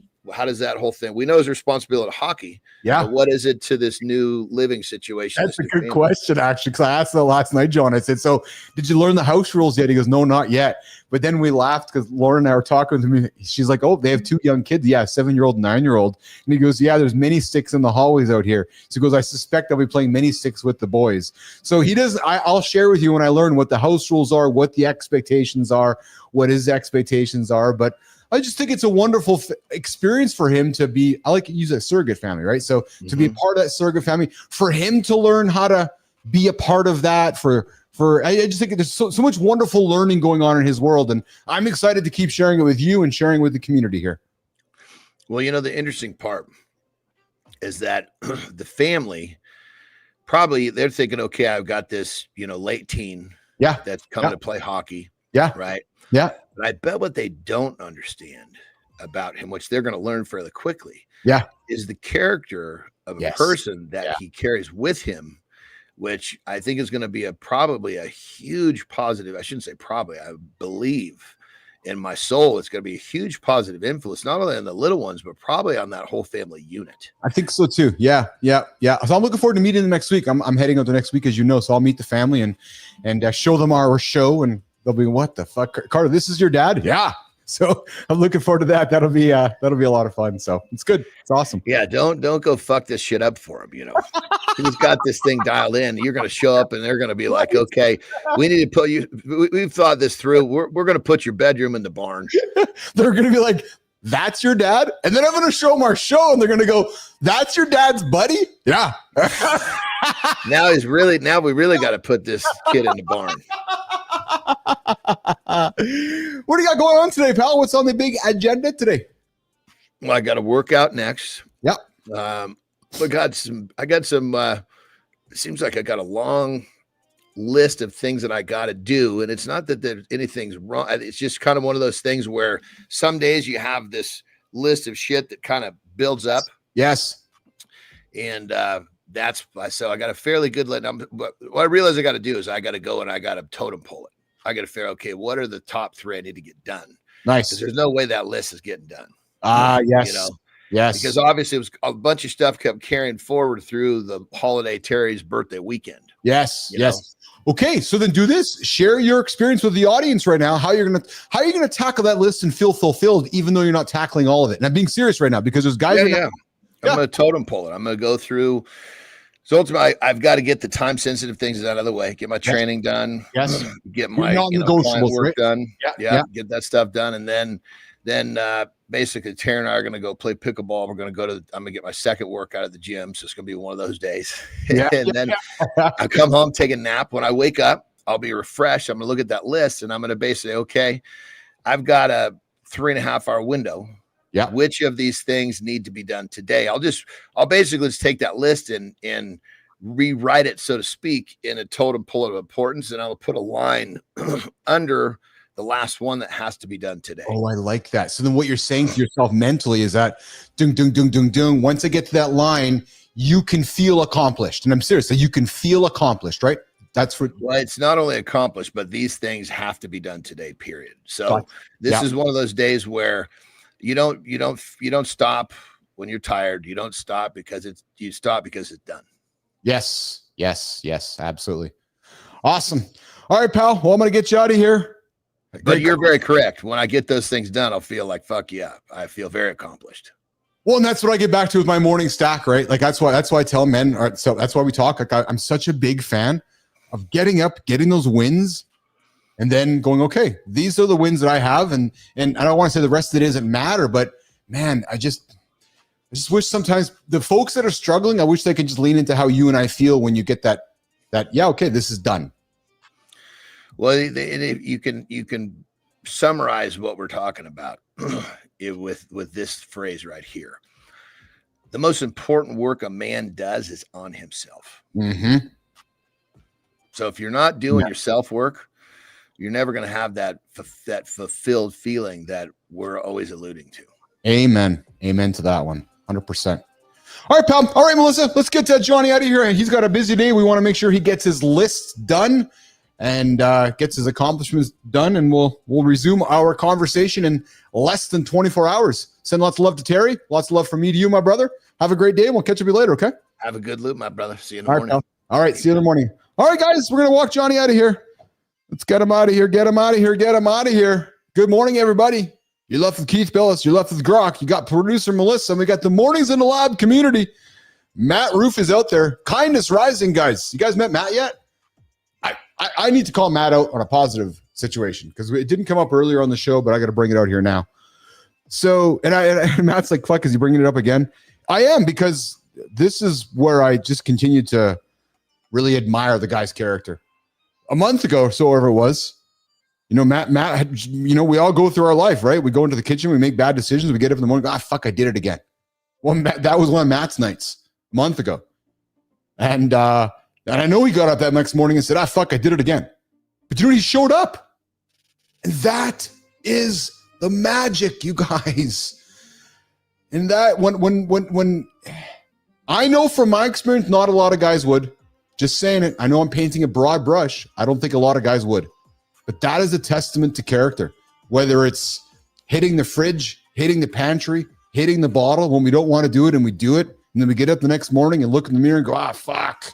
But then you still show up. That's when my heart and my love just pours out at you. Because that's what you show me who you are as a real character. Because I know that you're battling your own mirror in that situation. Like, I know that you're battling it. Because how do I know? Because I've fucking been there.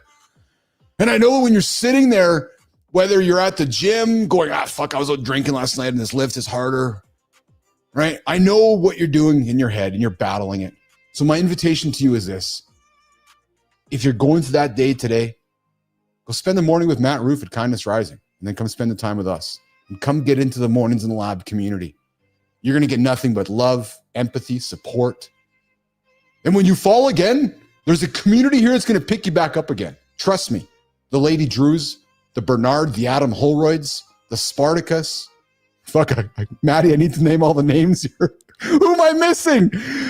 It's this community that all wants what's better for all of us. So if we're going through that, I invite you. Just get up, turn this show on, battle those voices in your head like I do some days. True story. I still get up here, get in front of the camera, and start a conversation. All right, guys, the 5-minute Kickstart routine that I'm going to give you guys, which might invite you to never hit snooze again. Speaking of snooze, I know I talked about it with Johnny a couple days ago. I have a fucking bone to pick with Apple. I do. Ears up, everybody. Apple does not have your best interests at heart. Don't fucking think that they do. And you're like, oh, well, Bilous, get off your soapbox. I'm telling you right now. Any company on the planet that encourages you to sleep through the snooze alarm, I question. And I know I'm an Apple fan. I got Mac products everywhere. I spent a lot of money with Tim Cook and the family over there at Apple. But I'm very disappointed. As a matter of fact, Melissa and Keith were talking yesterday. We might even consider making some big news about this. Because I don't even think they're aware of it. I know Apple's all about positivity, helping us live our best selves, helping us, achieve great goals with all this great technology they create. Yet, they're giving everybody the ability to sleep themselves through life, to extend the snooze button to 20 minutes, to 30 minutes, to 2 hours. Is that the kind of technology we want in our lives, Apple? So what I'm going to give you guys right now is I'm going to give you guys a 5-minute Kickstart routine on how to never hit snooze. Because most mornings don't fail, you guys, because of a lack of time. They fail because of a lack of energy. Today, I have a simple, powerful 5-minute Kickstart routine that eliminates grogginess and sets the tone for an unstoppable day. Because when you start your day strong, you carry momentum into everything else. Your work, your workouts, relationships. This is not just about waking up. And this is not about getting up at 3 o'clock or 4 o'clock or whatever ridiculous time I get up or Johnny gets up. Speaking of, actually, I just realized when I head to Saskatchewan next week, I am starting the show an hour earlier. Yeah, I'm going to be closer to Anderson. But this whole idea is not just about waking up, you guys. It's about building consistency, confidence, stacking habits, daily accountability. So I'm going to ask you guys this. Mornings in the Lab Nation. What is the first thing you do when your alarm goes off? I want to hear from you guys in the community. What is it? Do you jump up or do you hit snooze? I want you to be honest. Please, be honest. Tell me. What is it? What is it? How many of you guys hit the snooze button? And I have no judgment at all. Just a little bit. No, I'm being serious. Who hits the snooze button out there? Who hit the snooze button this morning? Because maybe I have some invitation for you guys to consider something differently tomorrow. So when you get up tomorrow and you get out of the bed, do some squats.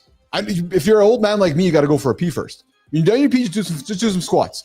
Right? Just go down, sit on the toilet 5 times. Maybe do some push-ups. Right? Maybe even push-ups on the counter just to get your body moving. Right? Maybe you want to do some standing knee raises while you're brushing your teeth, elevating that heart rate and core activation, mimicking that light cardio, right? Maybe you just want to, as you're doing some push-ups, do a plank shoulder tap. Maybe You want to just crush that glass of water, put some sunlight on your face, right? Reset that circadian rhythm. Maybe you want to consider some cold exposure. Maybe you're not the guy who wants to jump into the cold tub. I got you. I respect that. I appreciate that. So maybe you're just the guy that's going to start your hot shower with the first 30 seconds being a cold shower. Yeah, it's me. Right? Because I wanted to do the cold tub therapy stuff. I just haven't got there yet in my head. Maybe you're like me. You haven't got there in your head. But I know cold therapy works. There's benefits to it. So for me, I'm living in the gray area right now. I'm living in the gray area where I start my shower cold. And as I'm standing there counting Johnnies, love you, Johnny. Love you, Lauren. As I'm counting my Johnnies, by 10, 15, it's getting me warmer. By 20, it's warm. So maybe that's what you want to consider. Most importantly, maybe you want to consider some intention setting, right? Writing down one goal or gratitude that will anchor your mindset. But here's the thing, you guys. Here's the thing. If your intention is not wrapped up in your interests, you might just fail. So you've heard us talk many times. Lean into those interests, which might create that inspiration, which might create that discipline. And when you have that discipline, what happens, Tom Ritchie? You get up and you get after it, day after day after day, without judgment. So I invite you guys, as you're starting your day, and maybe what you might want to consider is even before you go to bed at night, writing your intentions down. What are the 3 things you're going to do as soon as you get up in the morning? Maybe you're laying your clothes out the night before. I don't know. But to sit back and hit the snooze button, that is not something we want to invite you guys to consider. All right, before I wrap it up, I'm going to go down here to the comments here. Boopity boop boop. Let's see here. Let's see what the comments are. All right, we got Kindness Rising. Yes, a group of faxes is called a skulk. What? I appreciate you too, Spartacus. Before global, I was global solidarity into global kitchen was unpopular. Yeah, globalization. Oh, actually, I got to make a political statement to my team here today, to everybody. If y'all don't think the world hasn't changed, y'all haven't been paying attention to the last 12 hours. Just go open up the old news and see what's happening over in the other part of the planet, over to the east.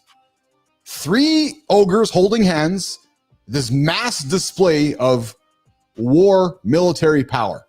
So don't tell me the world is what it was yesterday. It's fucking so different. And all you got to do is look at the last 12 hours of the news and recognize how small and minuscule maybe Canada and the US are in the grand scheme of things in the world these days. Just saying. Just saying. Oh boy. Maybe we're going to be on the show when we're in the middle of a war. Who knows?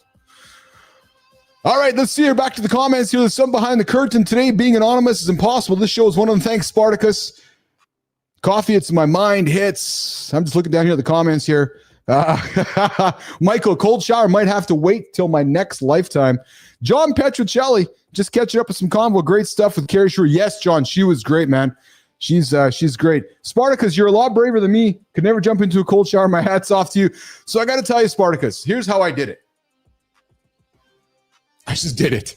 And what I mean by that is that I'm like, okay, I know it's good for me. I know I need to do this. I'm not going to say should, Spartacus, because I don't want to should on myself.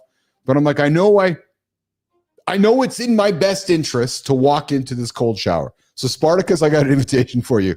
Tomorrow when you start your morning, just turn it on and just count Uncle Keith. There you go. Count the handsome chief. Not to be all creepy on you. And just walk in and just stand there and go, okay. Mentally, guys, here, I'll show you guys how I do it. Here's exactly how I do it. I walk in there and I do this. The shower head, I just do this. And I just wait, patiently wait. And then I'm like, But I will tell you, by the time those 20 seconds is done, I'm like, all right, I can use the hot water. So, Michael, I'll put a camera in the cold shower. No, we will not. No, we will not. Hey guys, you guys can join the live conversation right now in the community. We got three ways you guys can do that. We're going to do the community corner here coming up in a moment. Phone lines are open, 431-300-3005. We got that way to do it. The comments. where Matt Roof is out there. John Petrocelli's out there. Spartacus is out there. You guys can join us in the comments as well. Love seeing all the great community we're creating here on the show. The Mornings in the Lab community post-show. Yes, we have a community here we're building, guys. I invite you to go check out the community. We're looking to put stuff behind the paywall. We're working hard to do that daily. Every now and then I drop content to the community first. Obviously working on stuff with Frankie and Tommy. Hey, what do you guys think of the Frankie and Tommy videos? We dropped one last night. Frankie and Tommy making their way back from Bermuda to Jersey. Look, I'm eager to see where their travels take them today. I know that they are eagerly. Last time I talked to them. So I don't know if you guys saw. I was talking to Frankie and Tommy. I was doing some push-ups. They were making the way home, and there was turbulence happening on the plane. And then we got cut out. So I looked at the news this morning. I didn't see a plane went down. I didn't see anything happened. So I don't think that we had any plane crashes coming out of Bermuda. But truthfully, I do not know where Frankie and Tommy are. So trying to get a hold of them. I was still talking to Melissa about it today. We're going to see if we can line them up. We want to get them on the show for later this week, actually. The plan is to have them as part of the show. But fuck, man. You know what's crazy, guys, is I created Frankie and Tommy as AI characters, and they've taken this life of their own on, actually. And I get these messages, these mysterious phone calls, and I'm like, these guys think they're real? Because it's like they're breaking this fourth wall unintentionally when I'm like, no, hold on a second, you guys are AI, but yet Frankie's like fucking giving me jabs. And it's been I got to tell you, as a creator, it's been a very bizarre experience creating these characters that are now kind of part of my world, and they are breaking the fourth wall, right? So I know that I've been leaning into breaking the fourth wall, but when these characters that are part of your world are breaking the fourth wall, it's just really kind of bizarre. So I love to hear your feedback, Petro. Thank you. I'm loving the Frankie and Tommy stuff here as well. Ever hear of a turtle hiding in its shell? Frankie, yes. Frankie needs Tommy, or Tommy needs Frankie. Yeah, it's gonna go both ways. All right, Melissa, let's do this, guys. Let's go on. Let's move our way to the community corner. And let's see who we're going to celebrate in the creator spotlight, and work towards wrapping the show up here today. Melissa, if we have a transition for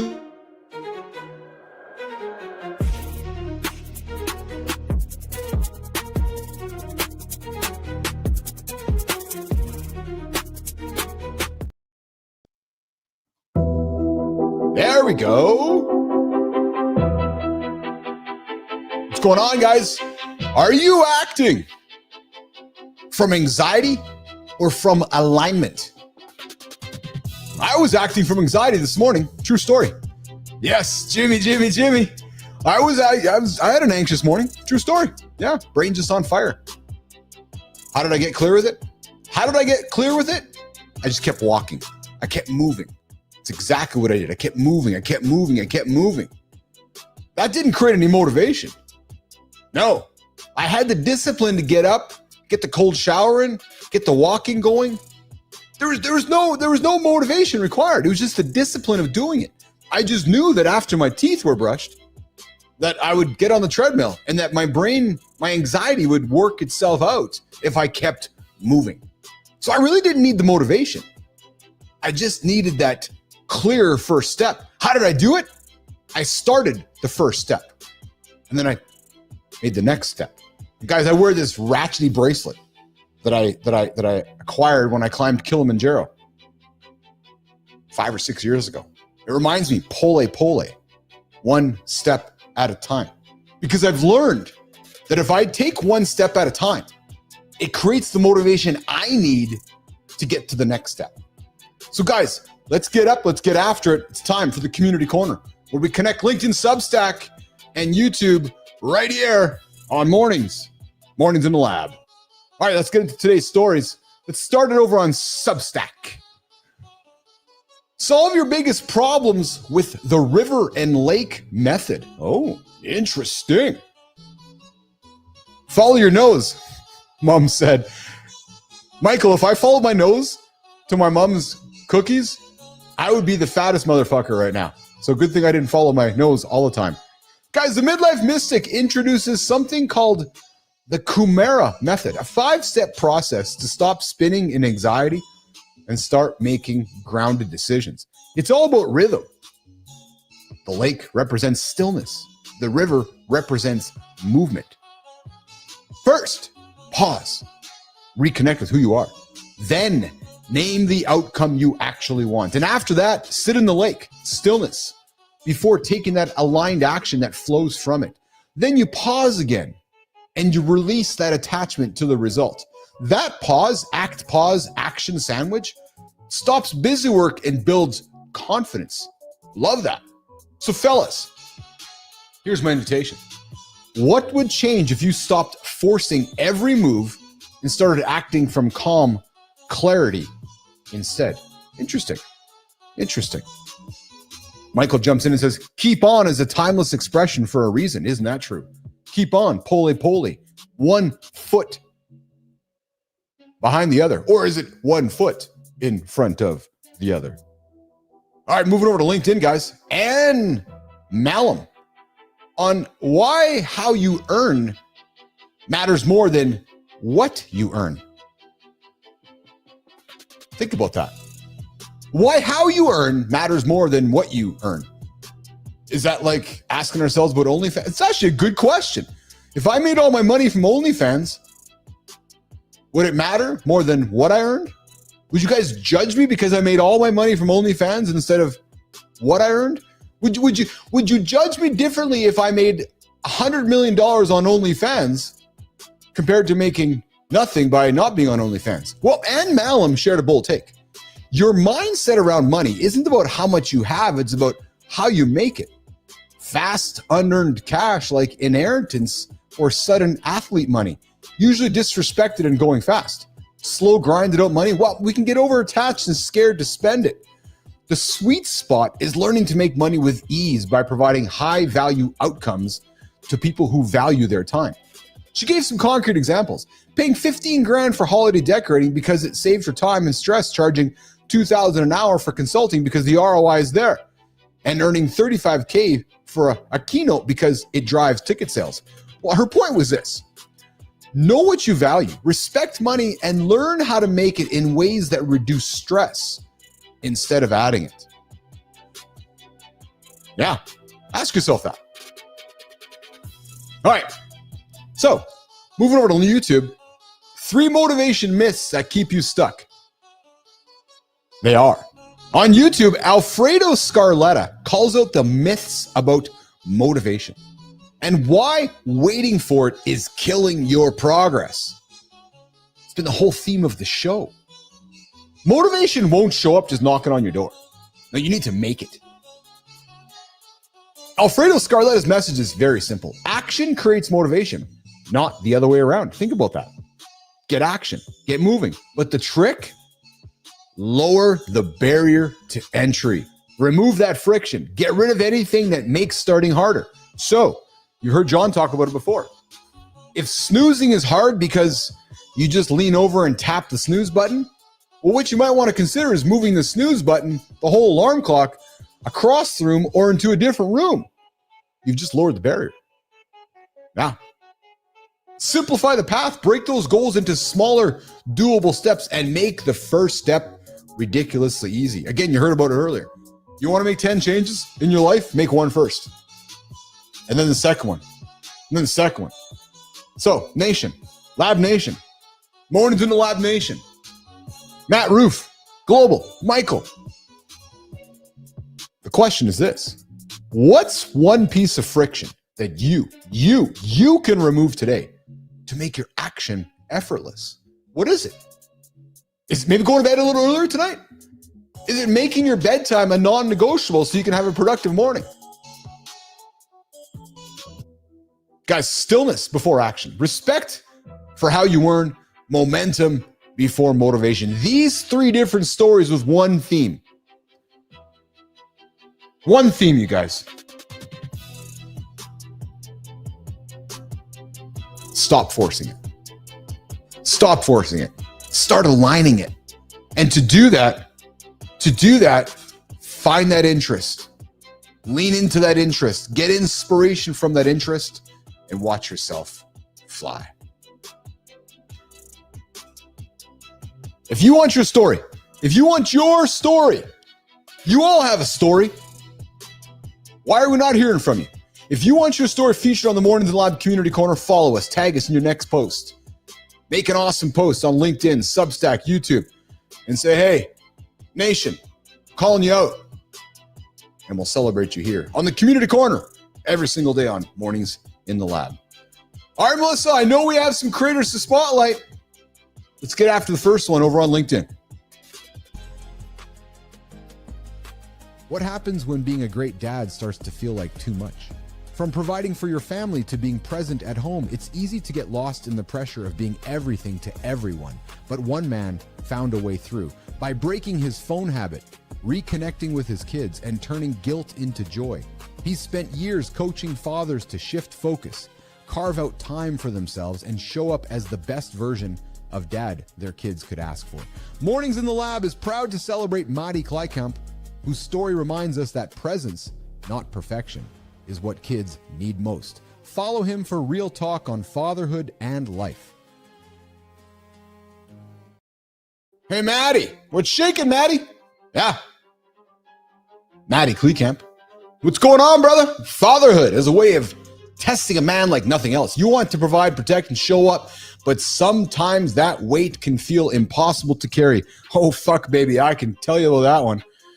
Well, Maddie Kleikamp knows that struggle firsthand. He's lived the tension of wanting more time for himself, yet feeling guilty for taking it.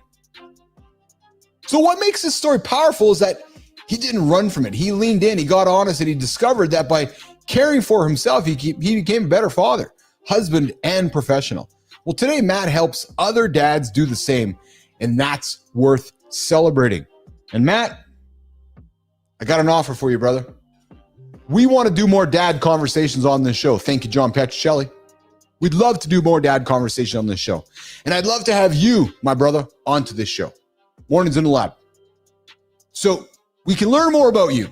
And you, Matt, can take the Community Corner, the Creator Spotlight, and you can shine it on somebody in your community, Maddie Kleikamp, so we can keep building this awesome community of dads and celebrating them right here on the Community Corner every single day on Mornings in the Lab at 8 o'clock Eastern time.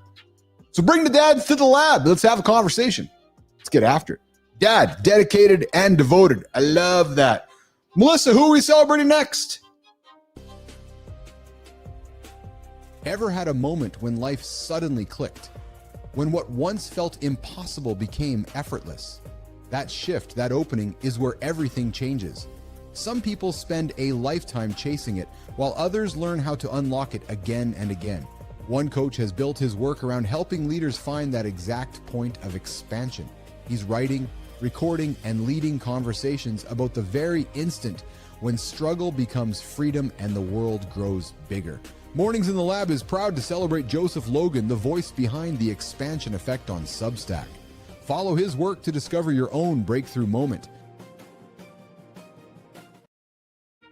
Joseph. We're shaking Joseph. Joseph Logan. Sometimes the outside looks perfect. Oh, fuck. No shit. That's truth. Career, family, even the passport stamps to prove it. And even your Instagram feed to prove it. But inside, it just feels off. Well, Joseph Logan knows what it's like to check every box and still feel empty. And Logan knows the difference when that weight suddenly lifts. What I like about Joseph isn't just that he writes about growth. It's that he's lived the grind, lived the ache, and then flipped the script, and now is helping others do the same. So Joseph Logan, here's how this segment works, brother. We got up today to celebrate you on the show. And as a result, we would love to extend an invitation to you, Joseph Logan, to the Mornings in the Lab community, so we all can come get to know you a little better than how we celebrated you today. But more importantly, or as importantly, we'd love to give you the creator spotlight, Joe, so you can shine on somebody in your world and pay this segment forward on the next Community Corner on an upcoming Mornings in the Lab. Keith, Johnny, and all of our friends, Frankie, Tommy, Marty, and the gang. So, Joe, we're celebrating you today, brother. Hope you're having an awesome day, and we'd love to have you in the lab. Lady Drew, I see your comment. I'm too shy to present my story. No, you're not, Lady Drew. You're in a safe space. You're with friends. Drew, you're in a space with your friends. Drew, we're your family. So when you are ready, Lady Drew, to share your story, I am giving you, Drew, the safe space to do it. Free of judgment, full of love. And that extends to all of you. You guys have a story you want to share? I invite you to the lab. Guys, I got a question for everybody out there. Petrocelli threw it to me last week, and I agree. We're going to wrap it up here, guys. Thanks, Spartacus. John's like, I think we need to do... So John's like the resident side producer now. Yeah, Dr. Petrocelli, I love the guy, man. He's like, what about this? What about that? Yeah, he'll show up on Fridays for Petro's points. He might get a text every now and then. But he offered something last week, which I thought was very meaningful. He's like, I think we should do more shows about dads. And I think he's right. So Nation, I got a question for you guys. Do you guys want to have more conversations around dads? How to be a better dad? Drew, I'm going to say it, Drew, you daddy fucker. I know you were never shy, Drew. You were born ready. That's what I love about you, Lady Drew. One of the most authentic human beings that I have ever met right here on the show who, hey, guaranteed to show up. She's here every single day. But guys, back to my comment. Petro's like, hey, we should do more shows and conversations about fathers. And I agree with that. Because I've said it before and I'll say it again.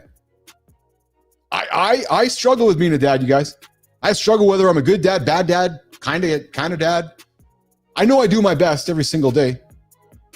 And Drew, get out of here. But it's a conversation that I think probably many of us can relate to. I'm sure Matt does. I'm thinking that Johnny does. Marta's not there yet, doesn't have the kids yet. But what's our definition of a good dad? I would say that my definitions of good dads came from fucking television. Al Bundy. Really? Right? Yeah, so it's, we grow up with culture and you ask yourself, what is a good dad? Is being a good dad showing my kids how hard I work? Is being a good dad saying no the times that you need to say no? I think it's a question we can have more conversations around. What is the definition of a good dad? I got to be honest. I sat down with my daughter 2 weeks ago, and I told her, I said, I'm struggling. She's like, why are you struggling, Dad? I said, because I've been busting it. I've been fucking working on building this business day after day.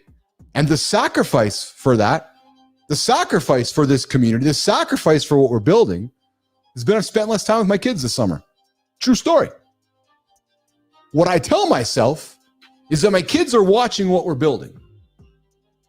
My 9-year-old, my 15-year-old, my 19-year-old. But it's something I wrestle with because I'm building. But they're seeing what I'm building. But yeah, there's been times that I've spent less time with them. Do I wrestle with that in my head? Fuck yeah. Does it make me anxious? Fuck yeah. Do I do anything about it? I try. I do. I try. But what I believe is that what I'm building here will change my family's life. So I keep doing it.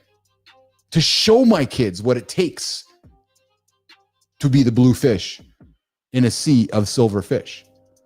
And I recognize the sacrifice that comes with it. So if anybody out there is telling you that balance is real, there's no fucking thing. I'm going to suspect Kobe Bryant, the legend, wrestled with that question along the way as well, as he was out there knocking off balls. How many athletes, professional athletes? Looking at the comments here, John Jacob Jingleheimer Smith. If you're wondering what the definition of a good dad is, it's probably something like a father who questions whether he's a good dad. Oh, fuck, man.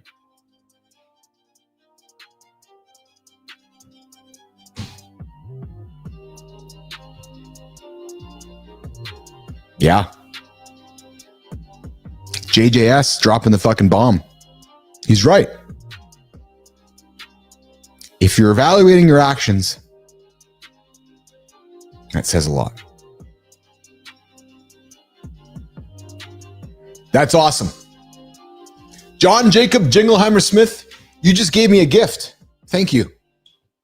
Thank you. You did. You didn't even know it. Spartacus. Just the act of trying to be a good dad is the motivation needed for any child. And Laughing Wolf comes back and says, woof, woof, woof, tail wagging. Yeah. Love you too, John Jacob Jingleheimer Smith. Dude, that was a fucking rock. I got nothing to add to that one. I got nothing to add. And I think Petro agrees with me. And I think today we're going to leave that last word. Guys, my eyes are misty. True story. Because that one hit me right in the heart.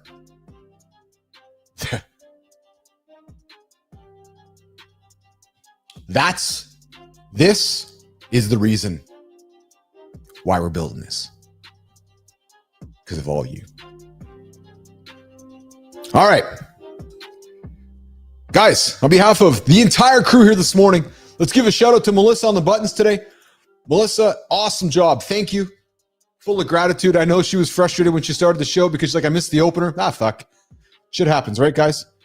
Melissa, awesome job, man. Awesome job on the buttons today. I appreciate you. A lot of love, lots of appreciation for you. Producer Jimmy is out there with his family. If you're tuning in, Jim, I hope you're having a lot of fun with your family. And dude, be a dad. Do not be worrying about me, Melissa, Maddie, and the gang over here. Be a dad, because I know you're an awesome dad, Jimmy. Roofy, brother, I appreciate you hanging out with us this morning and helping out as well. We got Matt and Roof in the comments. This show works because of a team. And Roofy, a lot of love, man, from me to you for being a part of this and helping out in the comments. And guys, yes, on behalf of everybody, it's time to get out of here, get to work. We're going to back at it tomorrow. Got to get myself organized for tomorrow's show. Tomorrow we are going to talk about, I was working on tomorrow's show last night already. And it is, hold on, nation, Beyond Strength. Yes, we're going to go beyond the gym. Talk about training those mental muscles. That's tomorrow's big conversation. So on behalf of the entire crew here this morning at Mornings in the Lab, and Grok, I kept Grok out of the show much today. Sorry, Grok. On behalf of Frankie and Tommy, I got to go figure out what those motherfuckers are up to. I'm going to get out of here, guys. Lots of love from me to you. I appreciate every single one of you guys. John Jacob, Jingleheimer Smith, appreciate it, brother. Okay, guys, have a good one. We'll see you guys tomorrow. Ciao.